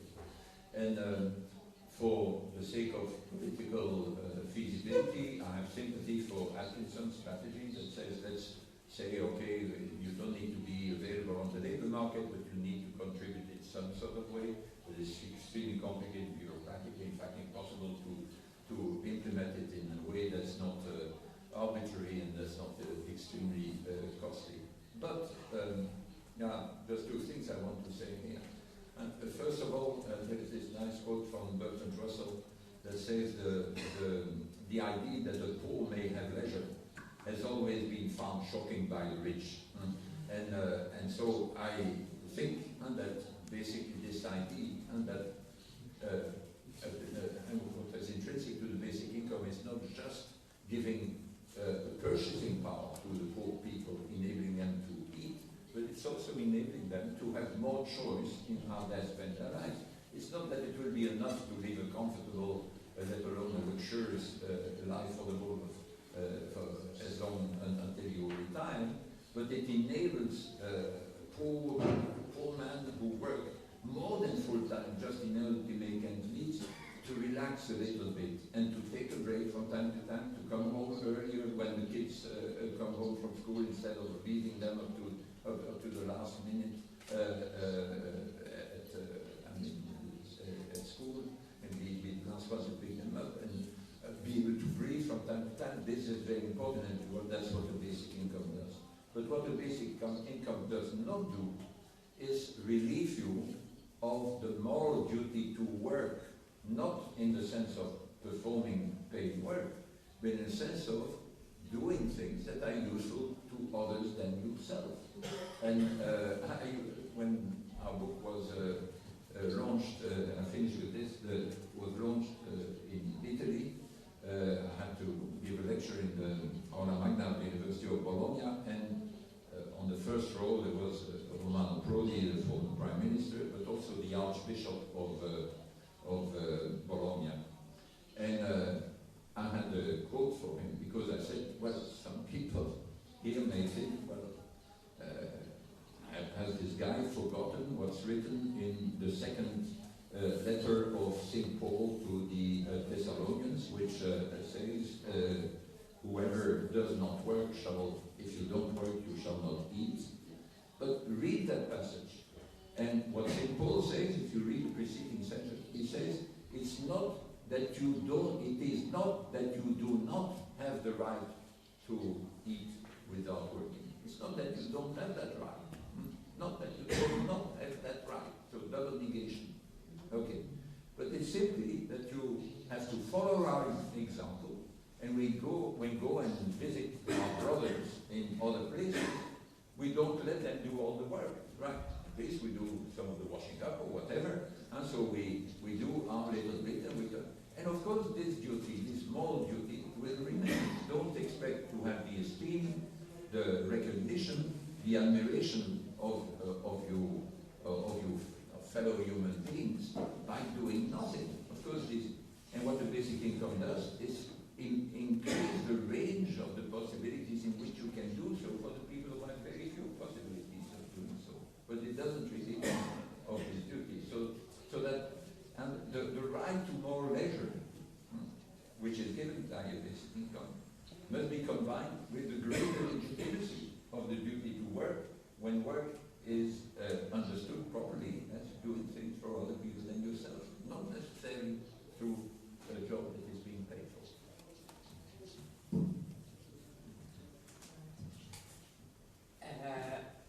A Bertrand Russellnek igaza van, hogy a gazdagok nem feltétlenül ismerik el, vagy éppenséggel tagadják a szegények jogát ahhoz, hogy szabadidő elfoglaltságaik legyenek. De én igazából egy másik valóságról beszélek, a kényszerű szabadidőről, ami ma már ezekben a szegény falvakban ténylegesen azt jelenti, mint hogy a sport lehetőségek nincsenek, mit csinálnak a 15-20 év közötti fiatalok, bűnöznek, csavarognak, ha van mi, akkor isznak, és a drog félelmetesen, az új drogok félelmetesen terjednek ezekben a falvakban, mert egyszerűen nincs semmi, ami más jelenthetne. Ami a felnőtteket illeti, nagyjából ugyanez a helyzet, megint csak a bűnözés is van, meg az a fajta lógás, ami igazából csak a társadalmi viszonyokat rombolja. Elég érdekesen ezt külön megfigyelni, hogy a nőknél mennyire más ez a helyzet, mint a férfiaknál, hogy a nők mennyire szociálisabbak és mennyire inkább képesek arra, hogy valamilyen, legalább egy valaki van, aki ezt generálja, akkor azonnal képesek akár közösségeket, vagy hívő közösségeket, vagy bármit létrehozni, sokkal inkább, mint a férfiak. De mondom, ez a kényszer szabadidő a fiataloknál és a férfiaknál azt hiszem, hogy társadalmi probléma, tehát valamit kellene erről is gondolnunk. A másik dolog, amit szintén ugye itt arról beszélünk, hogy a bürokráciától és a megalázó körülményvizsgálatok, feltételvizsgálatokról megszabadulunk, ez tulajdonképpen már a Bálintnak fel kellett volna vetnie, hogy amit nagyon sokan felvetnek manapság, hogy természetesen igen, mindenkinek feltétel nélkül, és most már beszéljünk igen a társadalmi alapjövedelemről, feltétel nélkül adni ezt valamilyen összeget, lehetőleg olyat, amiből valamilyen szinten meg is lehet élni, de a szükségletek azok messze nem egyformák, amely tehát ez az egyösszegű alapjövedelem rengeteg minden nem old meg. Ebből az egyik természetesen a fogyatékosságú kérdésre, ami egy külön probléma, a másik természetesen az egyre inkább széthúzó lakásköltség oldó, amit ez nem old meg, és azt gondolom, hogy még egy jó pár ilyen társadalmi viszonyokba ágyazott plusz szükségletet meg kéne vizsgálni, hogy tudnék azoknak is valahogy bele kéne férniük az alapjövedelembe, de közelebbi vizsgálatok és igazolások nélkül nem tudnak beférni az alapjövedelembe. Tehát mégiscsak ez a bizonyos állami dolog, hogy mi minden dolga van az államnak, vagy a közösségnek, mert ezt lehet a közösségre leosztani, ezt a, sőt talán, hogy mondjam, itt állandóan a saját szavaimba botlok bele, mert egyfelől gyönyörű szó az, hogy helyi közösség, és másfelől ismerjük a mai helyi közösségeket, ahol a feudális uralmádján viszonyok azonnal úgy eltorzítanak minden, hogy lesz, aki hozzájut, és lesz, akinek még be se adhatja az igényét. Szóval ezt a két problémát, a kényszerű szabadidő nyomorúságos feltételek mellett, ez azt gondolom, hogy hozzuk valahogy napirendre, és a másik sokkal jól ismertebb kérdés az, hogy még az alapjövedelem szempontjából sem mindegy az, hogy a szükségletek nem egyformák, ezért például nem tudom, hogy mi a véleménye Pamparisnak arról a magyar javaslatról, a 4 pénz javaslatról, ami eleve azt mondja, hogy mindenkinek, férfinek, nőnek, gyereknek egyforma összeget, hanem azt mondja, hogy gyereknek 25, felnőttnek 50, terhes anyának 75, maga ez a bizonyos létpénz, ami akkori árakon valami majdnem elfogadható minimumot jelentett. Tehát, hogy eleve a létpénz nem személyenként egyformán, nem differenciált, hogy erről mi a vélemény. Filip válaszol egy pillanatban, hogy a pályán és azonnal, hogy kimaradjon nagyon-nagyon hosszan. Arra kérnélek, hogy egy picit mesélj arról, hogy az alapkísérlet, amiben te dolgoztál Zuglóban, a legerősebb leggyengébb pontja, és miért az inherens volt, vagy külső, mert strukturális gyakorlati, vagy pedig politikai és pénz, és hogy az, amit magas labdát adtál azzal, hogy nagyon óvatosan kell menni a 10 000 random állampolgára kiterjedő országos modellre, azzal kapcsolatban van olyan konkrét, hogy ez tényleg random, mennyire random, vagy hogyan lehet egy picit nem random. A kiválasztása annak a 10 000 állampolgárnak, aki majd országosan potenciálisan ebben a kísérletben részt vett. Ezzel kapcsolatban mondta Filip, hogy azért azzal óvatosan érdemes egy picit bánni. Jó. Fogok erre is, csak miatt erre válaszolni, ne örülni, hogy utaljak vissza valamire, amit a Filip Pamparis említett. Ez pedig ez a Swinhelmet rendszer, ami egy nagyon korai minimumjövedelem rendszer volt Angliában, és amit egyébként jelentős részben egy magyar társadalomtudós Polányi Károlynak a munkáiból ismerhetünk, a Nagy Átalakulás című könyvében erről, bár pontatlanul egyébként. És hogy az ezzel kapcsolatos tapasztalatok még a 20. század közepén is hivatkozási alapok voltak, ilyen alapjövedelem jellegű vagy negatív jövedelemadó típusú ellátásokkal szemben az Egyesült Államokban. És csak azért említem meg, mert egyébként Magyarországon is volt egy ilyen visszaütés, ilyen egy lépés előre, 2 hátra típusú dinamika, amikor először bevezettek egy országos minimumjövedelemrendszert 2006 évben, és aztán rögtön 2008-ban meg is szüntették, mint az a kormány. Tehát, hogy valóban ezzel nagyon óvatosnak kell lenni, hogy ne olyan köztes Csak a irigység miatt leszolidaritás. Az irigység miatt az mi volt? Az egy minimumjövedelem rendszer volt, egy rendszer szociális segélynek hívták, és nem pont az egyfőre eső, de mondjuk, hogy az egyfőre eső jövedelmét egészítette ki a legszegényebb munkanélküli családoknak, az öregségi nyugdíjminimum legkisebb összegének a 80%-ára. A probléma az volt, hogy ez a rendszer a családnak juttatható összes segélyt magasabb összegben állapította meg, mint ami a minimálbér volt, és ettől volt egy nagy fölhorgatás, és ezért kellett visszahozni. Igen, valóban ez volt az eredeti probléma, de egyébként aztán bekerült egy passzus, hogy nem lehet az egy családnak juttatott összege magasabb, mint a minimálbér, és akkor már ez sem volt elég. És jelentős részben egyébként az akkori kormánypárt saját polgármesterének a nyomására vezették be egy ennél sokkal szigorúbb, sokkal szűkmarkúbb a szegénységet növelő segélyezési rendszer. És a kettő között nem telt el 2 teljes év.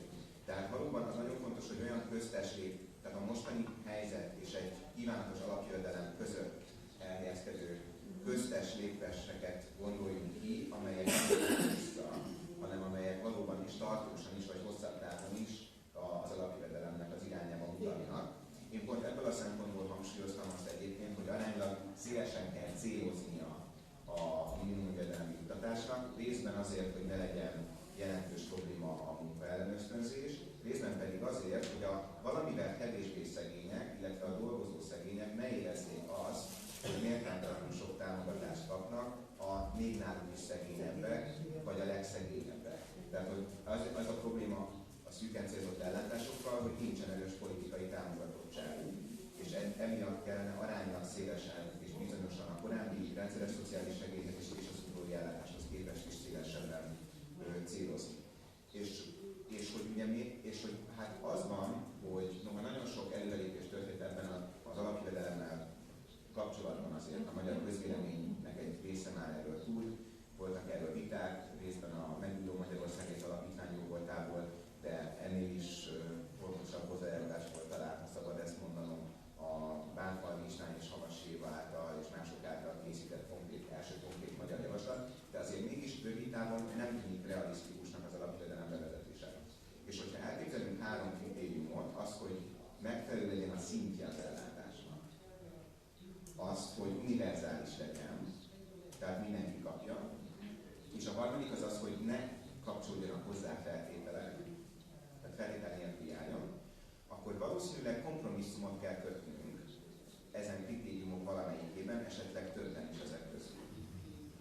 Nekem a személyes meggyőződésem az, hogyha a szociális jogokból indulunk ki, ha a szegénység csökkentése, a társadalmi egyenlőtlenségek csökkentése a legfontosabb cél, akkor járunk el helyesen, hogyha nem a színben kötünk kompromisszumot. Tehát nem azt mondjuk, hogy legalább vezessünk be egy nagyon alacsony szintű alapjövedelmet, az senkit nem tart vissza majd a munkavállalástól, nem is kerül olyan sok pénzbe. Tehát nem a színben kötünk kompromisszumot, hanem az univerzalitásban, tehát hogy ez legyen egy szélesen jövedelem szerint célzott ellátás, és a feltételhez kötöttségben. Tehát, hogy ebben a kettőben kössünk inkább kompromisszumot, valamelyikben mindenképpen kell, hiszen valószínűleg egy inkább feltételhez kötött ellátás magasabb összegben lehetne politikailag megvalósítani Magyarországon, mint egy teljesen feltétel nélkül járó ellátás.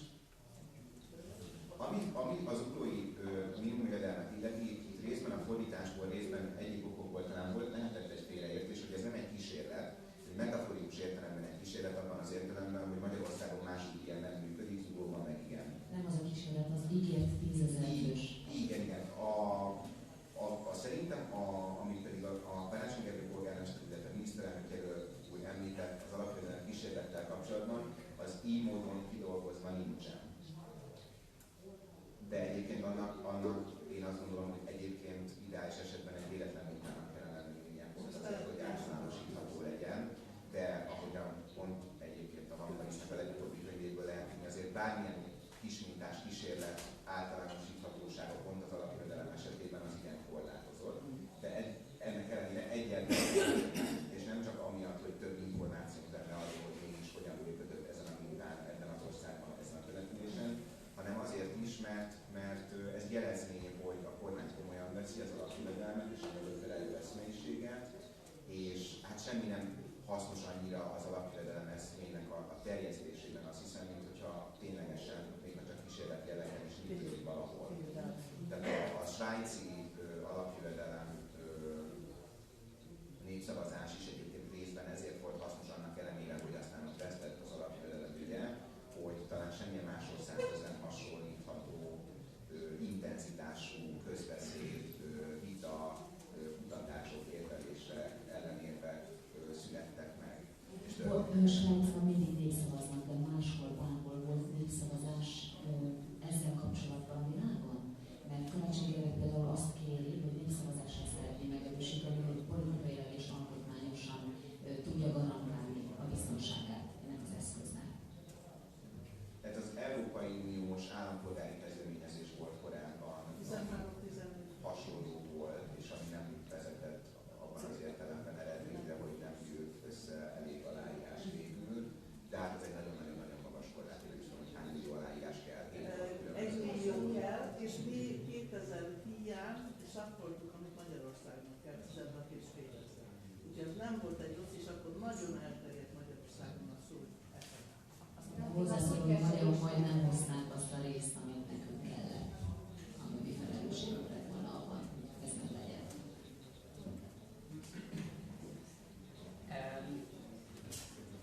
Egy valamit szeretnék mondani.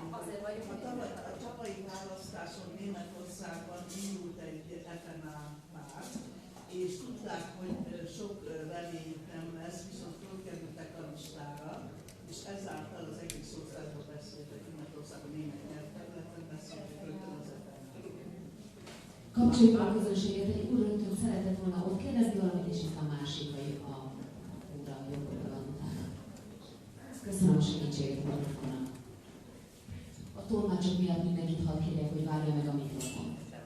Köszönöm szépen, láthatóan vagyok a létmunkacsoport vezetője.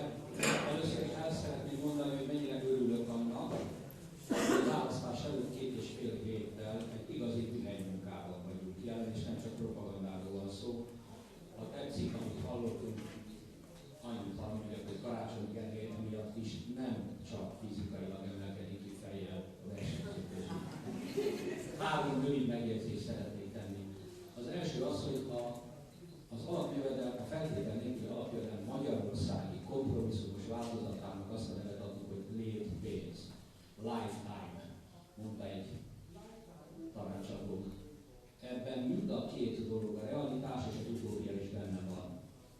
A realitás abban az értelemben, hogy sült realista mértékeket próbálunk meghatározni, ez azóta egy kicsit emelkedett már a magyar gazdaság miatt. Ez az utópikus vonásokat csökkenti, a másik pedig az, hogy a lét jogán vagyunk ezt a pénzt, ez pedig azzal függ össze, amit Felkészülés mondott, hogy igenis vannak jogok, amikhez nem társulnak kötelességek.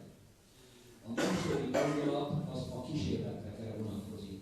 Sok kísérlet folyik a világban, és vannak, amelyek kifejezetten tudatosan is más hangsúlyt használnak. Például a skót kísérletezők kifejezetten azt mondják, hogy ők másképp szeretnék, mint a finnek.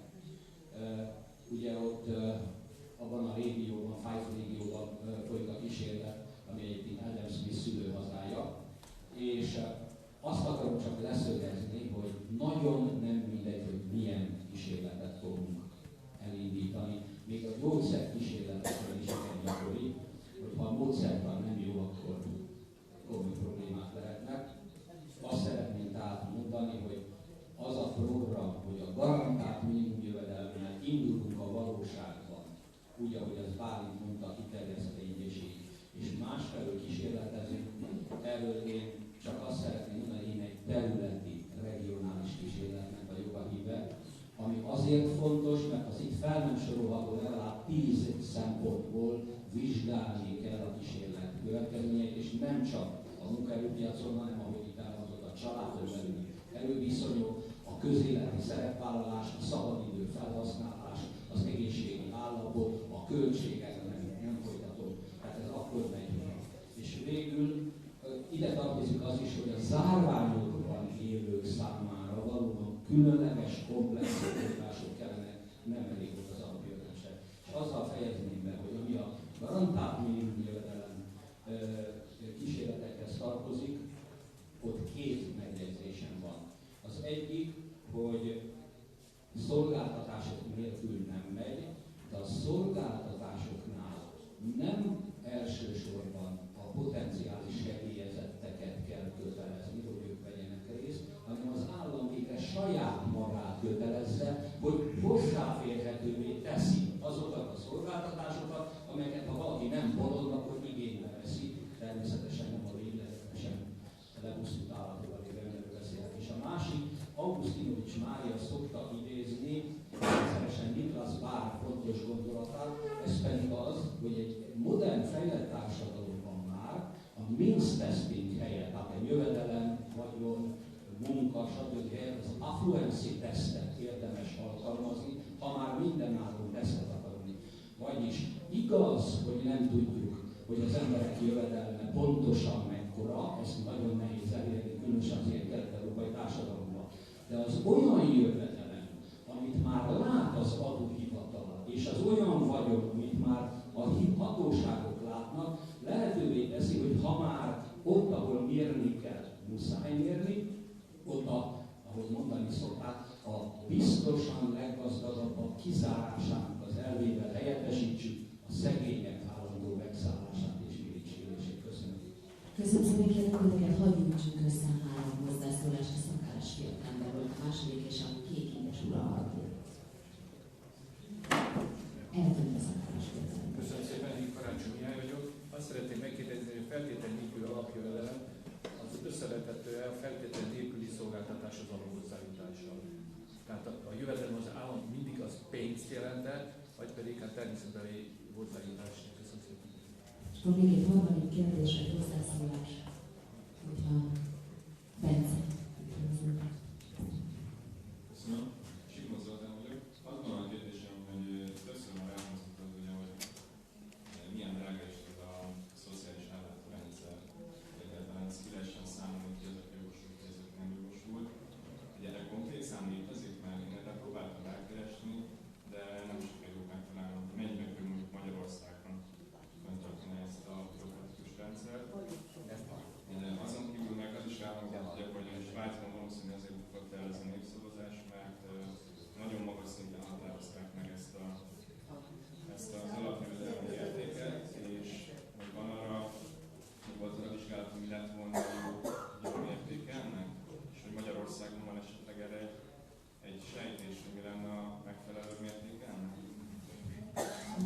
Éjjel a szó. Jó, akkor kezdem azzal, hogy erre igyekszem válaszolni, hogy tehát, hogy azt nem lehet tudni, hogy pontosan a rászorultság előtt jövedelmileg célzott ellátások adminisztrációja mennyibe kerül. Szerintem nagyon-nagyon nehéz precíz becslést adni, de rendelkezésre ez az adat nem áll. Ugyanakkor emellett szerintem legalább ilyen fontos a jövedelmi célzás azon költsége, hogy a Filip által sorolt okok miatt a támogatásra jogosultak egy jelentős része ehhez nem jut hozzá valóban. Tehát ez minden rászorultság juttatásnál igaz. Persze nagyon sokat számít egyébként, hogy mondjuk a jogosultak 100%-a helyett 80%-a jut hozzá, vagy 40%-a, és ez nagyon sok részletkérdésen az adminisztrációs teher ügyfélrehárításától egészen az alkalmazottak vagy a hivatalnokok ügyfélbarát hozzáállásán vagy emberséges hozzáállásáig bezárólag sok minden múlik. A szolgáltatásokra akartam még csak nagyon röviden reflektálni, hogy egyébként szerintem ezek nagyjából egymás ekvivalenseinek tekinthetőek, és a szociális jogok intézményesítése, valóra váltása, illetve annak az eszmének a valóra váltása szempontjából, hogy vannak dolgok, amelyek mindenkinek, a politikai közösség minden tagjának járnak, legalább ilyen fontos volna, tehát az előbb említett pénzbeli ellátások bevezetéséhez hasonlóan fontos volna annak a biztosítása, hogy az alsó osztálybeli és különösen alsó osztálybeli roma szülők gyerekei azok ugyanolyan magas színvonalú, pontosabban legalább ugyanolyan magas színvonalú oktatásban részesedjenek, mint bárki más, bárhol is éljenek, városban, kis településen az országban, és ugyanez igaz a tisztességes egészségügyi ellátáshoz is. Ugye ezek, és egyébként hadd menjen ide a lakhatást is, ami ugye nem pont szolgáltatás abban az értelemben, de nyilvánvaló, hogy valakinek kevesebb jövedelemre van szüksége, ha mondjuk egy támogatottabb önkormányzati vagy más közösségi tulajdonú bérlakásban lakhat mondjuk havi 50 000 forintért, vagy havi 35 000 forintért, mint hogyha 150 000 forintot kell ezért fizetni, noha egyébként jövedelmi szempontból pont ugyanannyira lenne szegény. Úgyhogy szerintem ezek nagyon fontos dolgok, és azért is fontosak ezek, mert egyébként ezzel kapcsolatban sokkal kisebb társadalmi ellenállás van.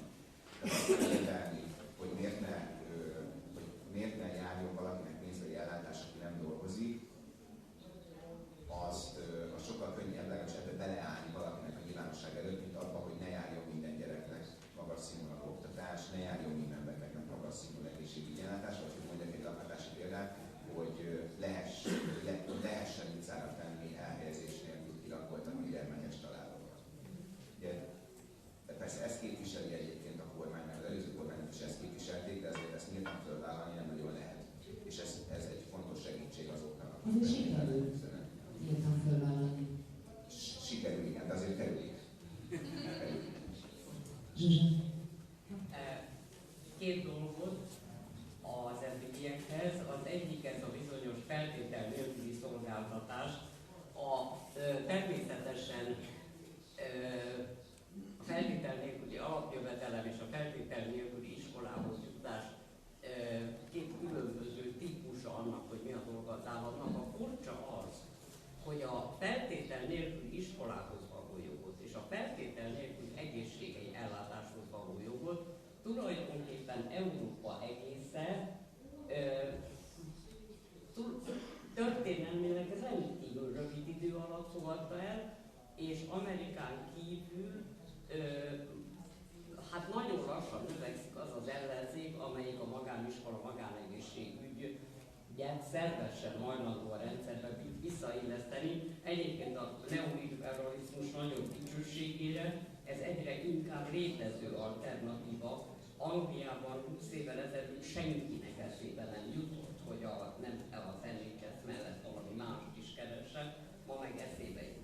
Tehát igazából arról van szó, hogy ezt valami miatt elfogadta a társadalom. Most látjuk, hogy Obamának milyen rettenetesen nehéz Amerikában elfogadtatni az egészségügyi ellátásról való jó kiterjesztését csak. A másik dolog, amit szeretnék mondani, kísérletezünk, de azt hiszem már itt elhangzott, hogy a társadalmi alapjövedelem, de még akár a szociális minimum kísérleteknél is, én magam nem tartom célra vezetőnek, hogyha egyéneket választunk ki random módon, hiszen valóban itt mindig arról van szó, hogy ennek mi a hatása a társadalmi közösségre. Például ugye ideális esetben, ha valakinek noha azt mondom, hogy nem jár kötelezettséggel minden jog, de például a társadalmi alapjövedelem felveti azt a számomra nem abszurd kérdést, hogy a választás kötelezettség legyen. Ausztráliában ma is kötelezettség az országos választáson részt venni, és azt gondolom, hogy ez egy állampolgári minimál kötelezettség lehetne, hogyha egyébként. De ez már csak egy kitérő. A lényeg az, hogy rengeteg sok jó közösségépítő és családok belüli jó és rossz és problematikus alatt válunk, és ezeket csak akkor lehet mérni, hogyha közösségben történik a vezetés.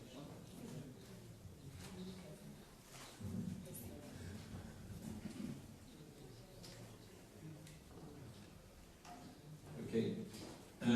Quick responses. First, yes, Susa, I didn't reply to your question about leisure. And so, of course, part of the answer is that what the basic income does, to some extent, is transform involuntary leisure into voluntary leisure, but not for the same people. What I said is that it is, in fact, a sort of efficient form and very flexible form of job sharing. That means that some people who work too much will take some voluntary leisure, and that will enable some people who are currently confined to involuntary leisure, they are excluded from the labour market, to get access to jobs. Of course, this, and it's important to, it won't be a one-to-one replacement, but it's important to see that in the background of the possibility of combining the benefit with part-time work, because quite a few people, a large number of people who are currently excluded from participation in the labour market couldn't take a full-time job immediately for psychological reasons, because of family constraints, etc. And so what the basic income does in a systematic way is encourage voluntary part-time work and as a form of redistribution. That's then related to the question of the level of the basic income and whether it should be modulated in order to take care of special needs.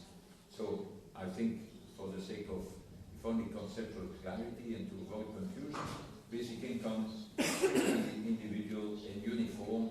It may only vary according to age, with the child benefit being lower than a basic income for adults, and possibly a basic pension being higher than what is given to the other adults. But of course, a basic income must be combined with top-ups, with supplements, which are given for specific reasons, for example, because of disability. And even for people with a disability, basic income does make a difference, because part of your income is given unconditionally, and part of it you only receive because you can prove you are disabled. And in fact, I have a gripping example of a person, a neighbor, who was stuck in a situation of involuntary leisure, in the sense she was a gym teacher and then had an accident, could no longer perform as a gym teacher, but as soon as she showed that she could do another job, she would lose the whole of her benefit. If you have a basic income, you have part and some conditional.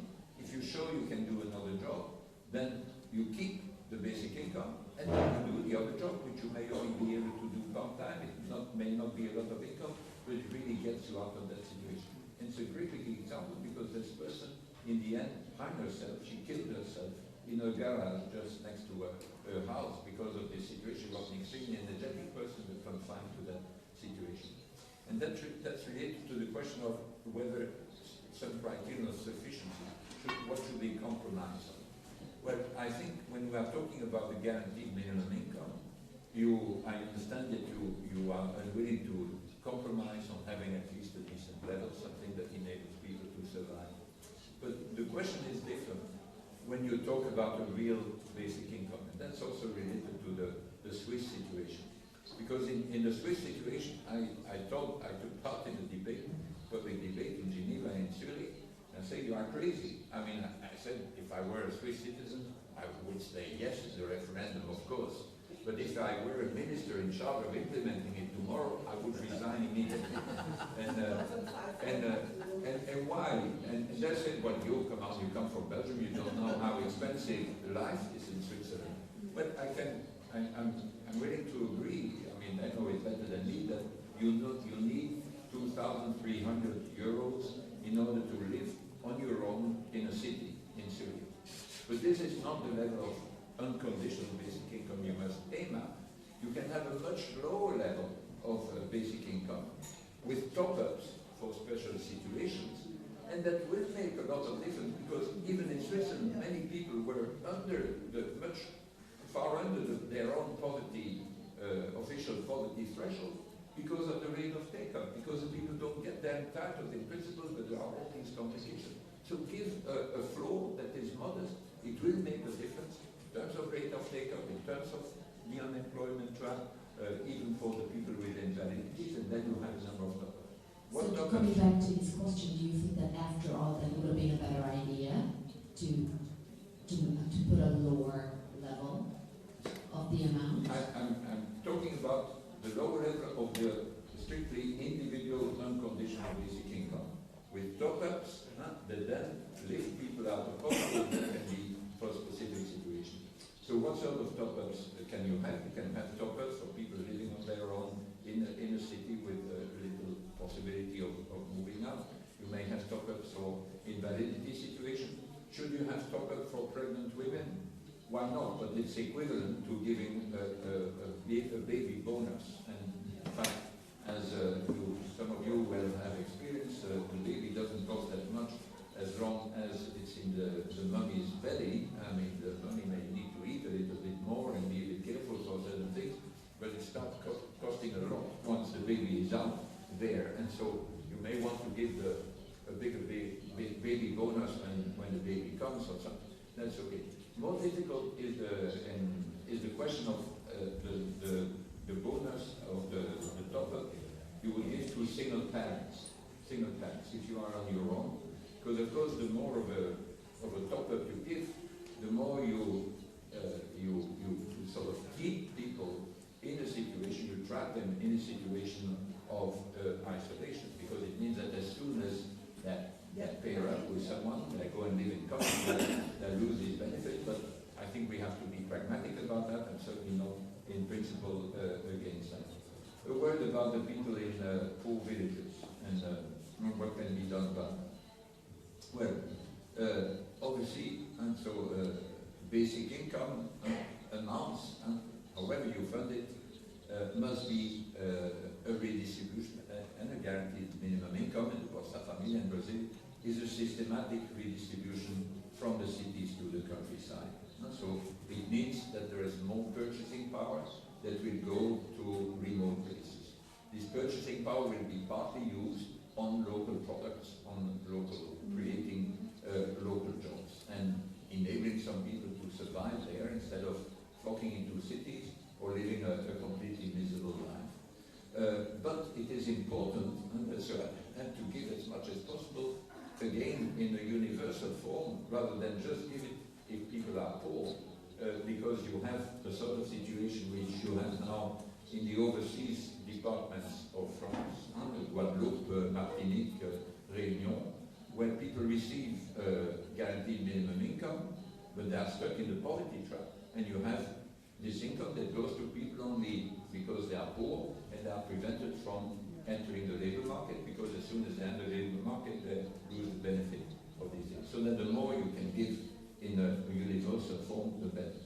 Will all this be sufficient? Of course not. And my part of the utopia for the future must be unavoidably that more people will be living in cities, and less in the countryside. That happens all over the world, which means that we need to provide better quality public spaces in cities, enabling communities to form better in cities, to be less anonymous, so that there can be informal solidarity.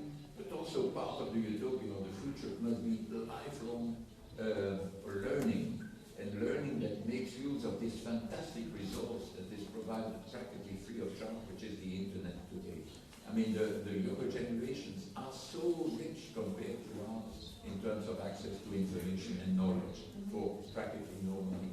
But that must be mobilized in a creative and critical way, thanks to local groups of all sorts, open schools, little community groups, intergenerational family groups, whatever, university schools, of course, in a standard way, not to mobilize that and tell the people in the most remote village that there is something there that can learn to do things, take initiatives, connect up with other people, etc. And that must be part of our utopia, and it's complementary with basic income, because what basic income does is make it much easier to go back and forth between employment, training, education in broader sense, and then unpaid activities in particular, not only within the household. Finally, just a word, of course, basic income is not a substitute for quality public services. It shouldn't come at the expense of quality compulsory free education and quality healthcare package.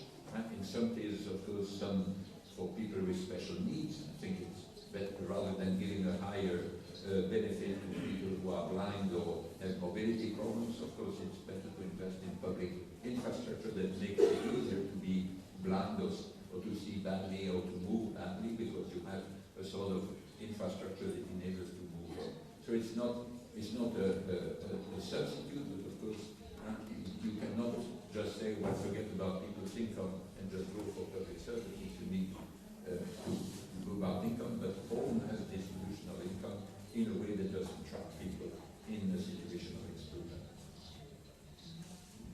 Van lehetőségünk szervezetni nézek még két kérdésre, kettő állban? Vagy van egy? Jó, és a hölgyek is van. Két kérdés.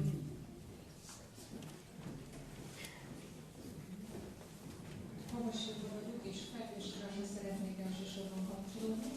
Két dologban. A kutatásaink azt bizonyították, hogy a területi különbségek rendkívül fontosak.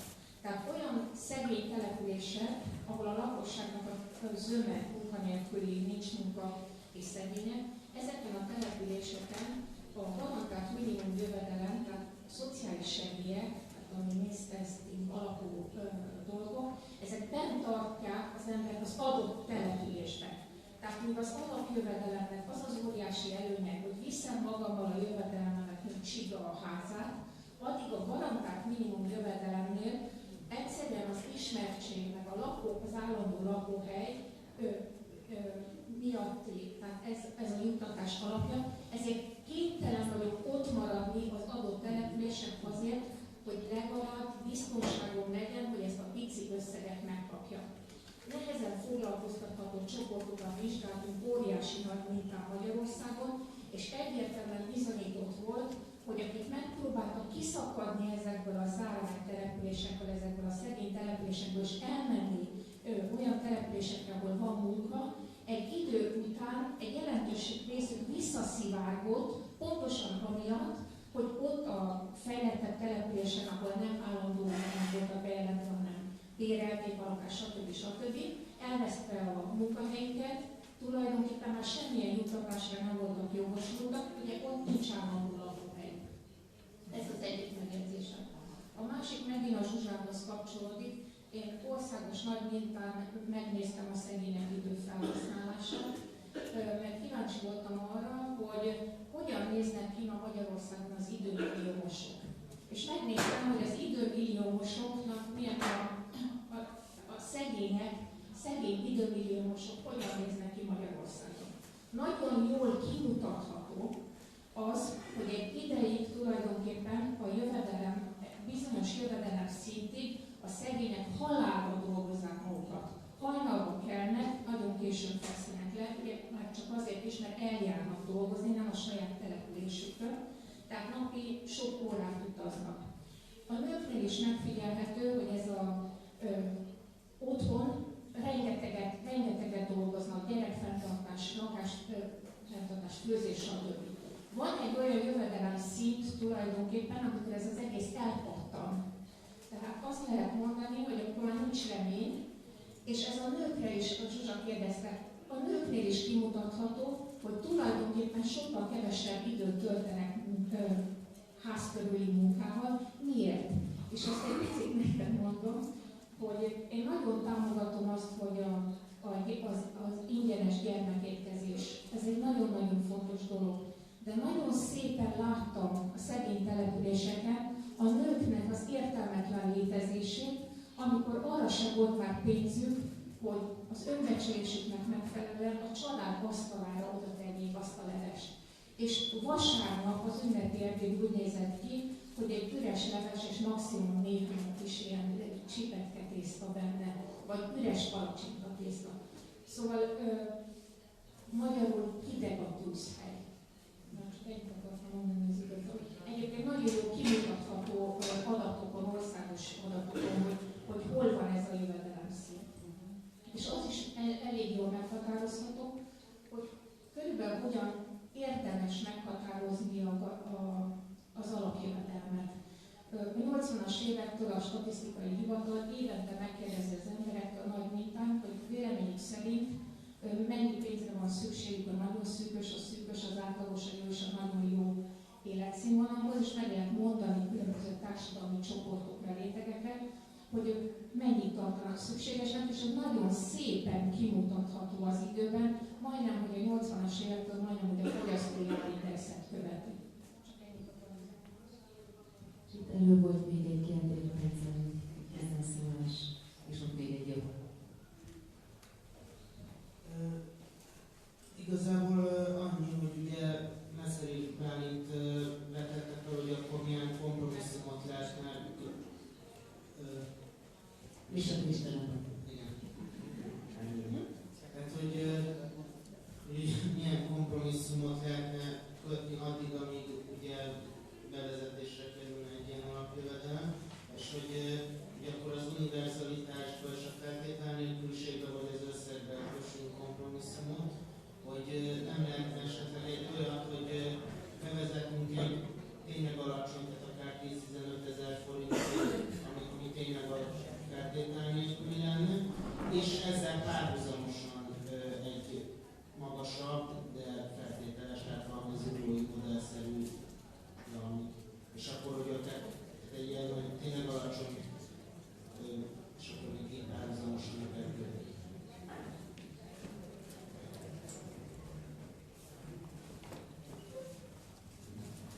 Nem végeztünk olyan alapos munkát, ami egyesületünk, FMA egyesület, viszont nagyon szoros kapcsolatban állunk vidéken egész pici településekkel, különösen olyan 200-300 fős, és azt vettük észre, hogy nagyon sok múlik azon, hogy ki a polgármester. Mennyire kreatív, milyen fantáziadús, és csodát tudnak művelni. Úgyhogy nekünk szerencsénk van egy ilyen faluval, Magyar Egyházával, ahol csodát csinálunk. Főleg azért indulásnak nagyon komoly a diszkrecionális jogaik.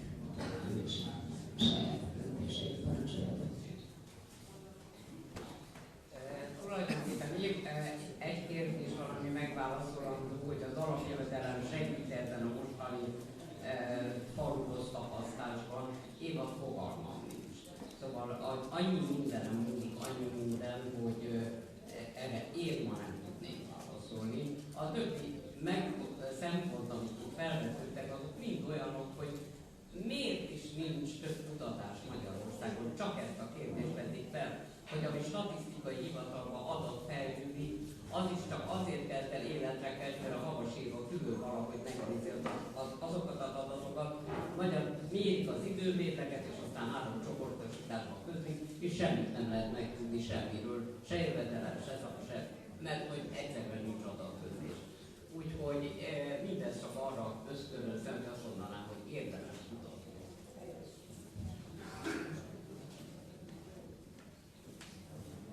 Köszönöm, akkor nagyon rövid a kérdése, szerintem abszolút érdemes azt a forgatókönyvet is végig gondolni, amit említettél, és egyébként a Mózer Péternek és a munkatársainak van is egy olyan garantált minimumjövedelem koncepciója, az esélyben jelent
hogyan lehetne mindannyiunknak szabadon élni.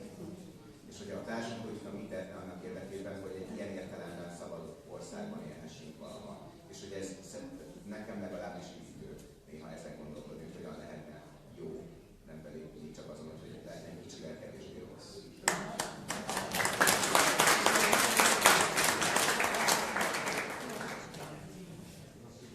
Perhaps just react to two points. One is the question of women versus men, which is a very hot discussion around basic income and a very controversial issue within the feminist movement. And two, I'd say something about what we can learn and not learn from experiments. And on the gender issue, first thing to say, of course, is that however you fund the basic income, whatever the level, it will always be a redistribution from men to women. And why? Because of the cumulative effect of several factors. One is that the participation in the labor market of women is currently quite a bit less than the participation of men. Two is that among the women who participate, the average wage per hour is less than for men of the same age as women.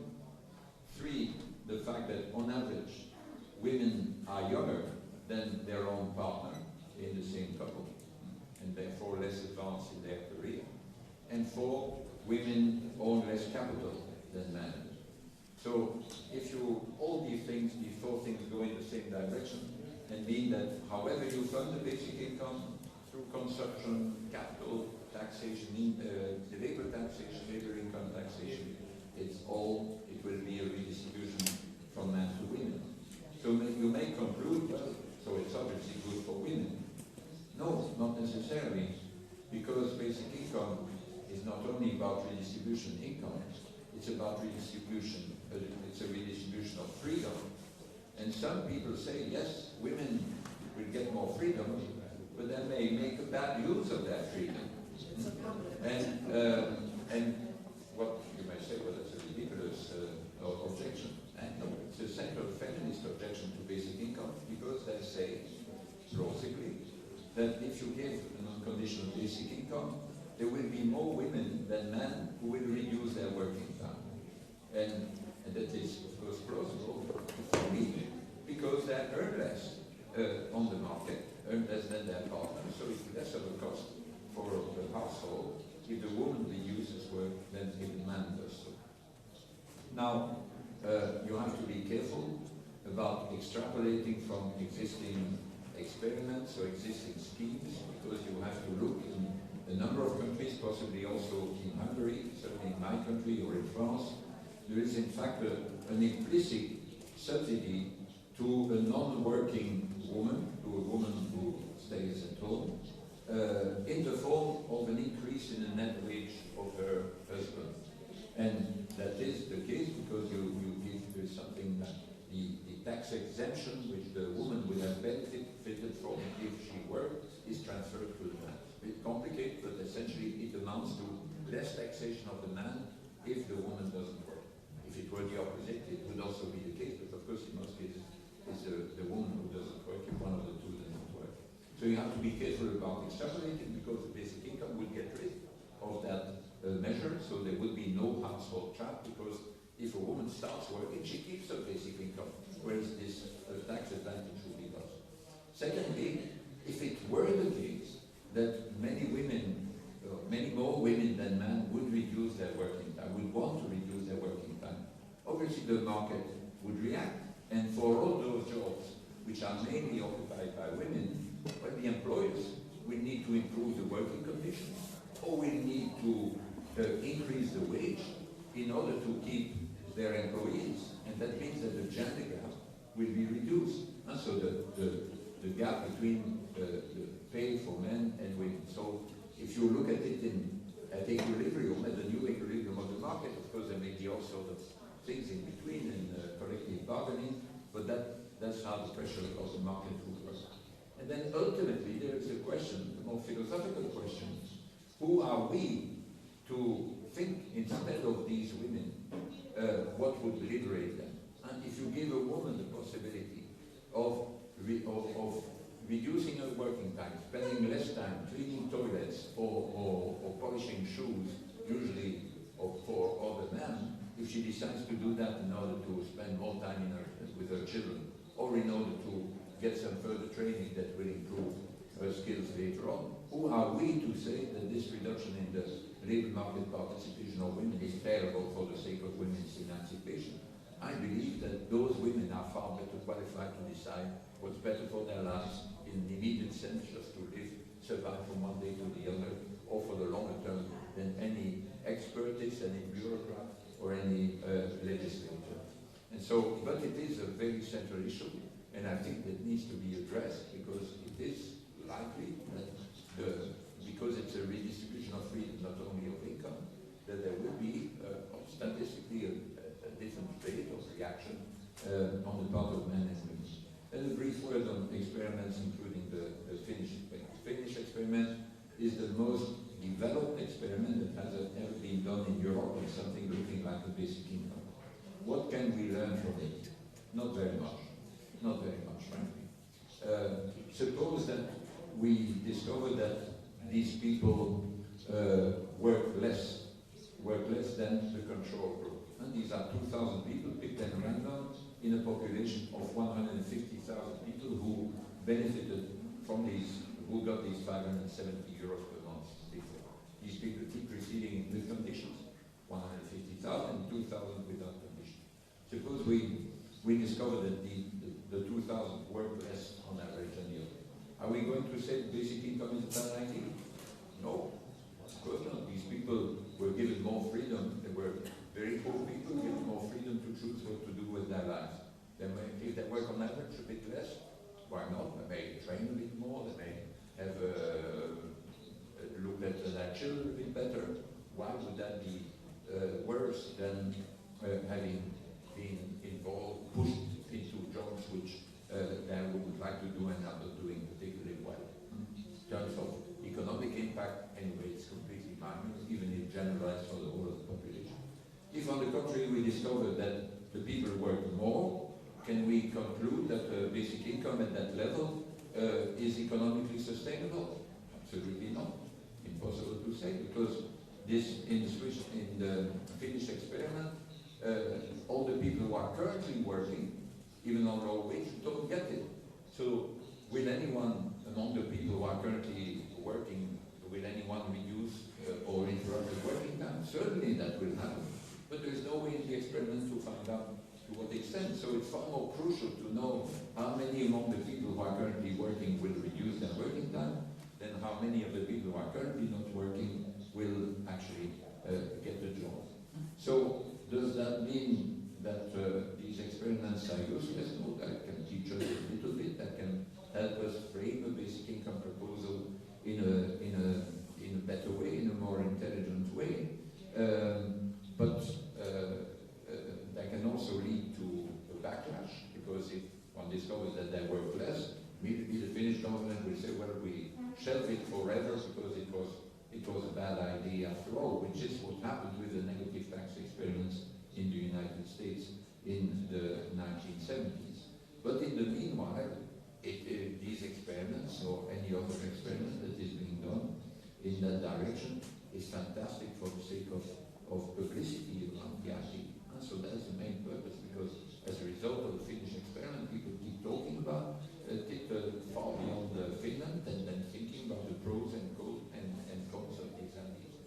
But we must be careful, because what happened in the 1970s is that there were two main effects. One is that there was some slight but statistically significant reduction in the labor market participation of mothers, not significantly of any other group. And two, there was, in one of the experiments, the one that lasted for longest, an increase in the rate of divorce. Okay? And so in both cases you can say, well, fantastic, this shows that some women in particular made use of their freedom to have a better life by reducing some of their working time, the double shift, and some had impossible lives. And some had impossible lives because of the mate, the bloke they were living with, and they got rid of it, right? What's bad about that? And so, nevertheless, that these two facts played in the public debate in the United States, to a lesser extent in Canada, in such a way that people said, oh, it was a bad idea. The experiments have proved scientifically that these were bad ideas. And so it's important to frame these experiments in such a way that the criterion is not saving in costs or increasing the measured rate of labor market participation or reducing the gap in labor market participation between men and women. No, it's giving more freedom to the people who have least freedom now. And that's what we need to fight for. And of course, you can have indicators for that, but they can't be these simplistic indicators which might be used by people who don't like the idea because it goes against their interests. Olyan sok minden nem is beszélni, sokat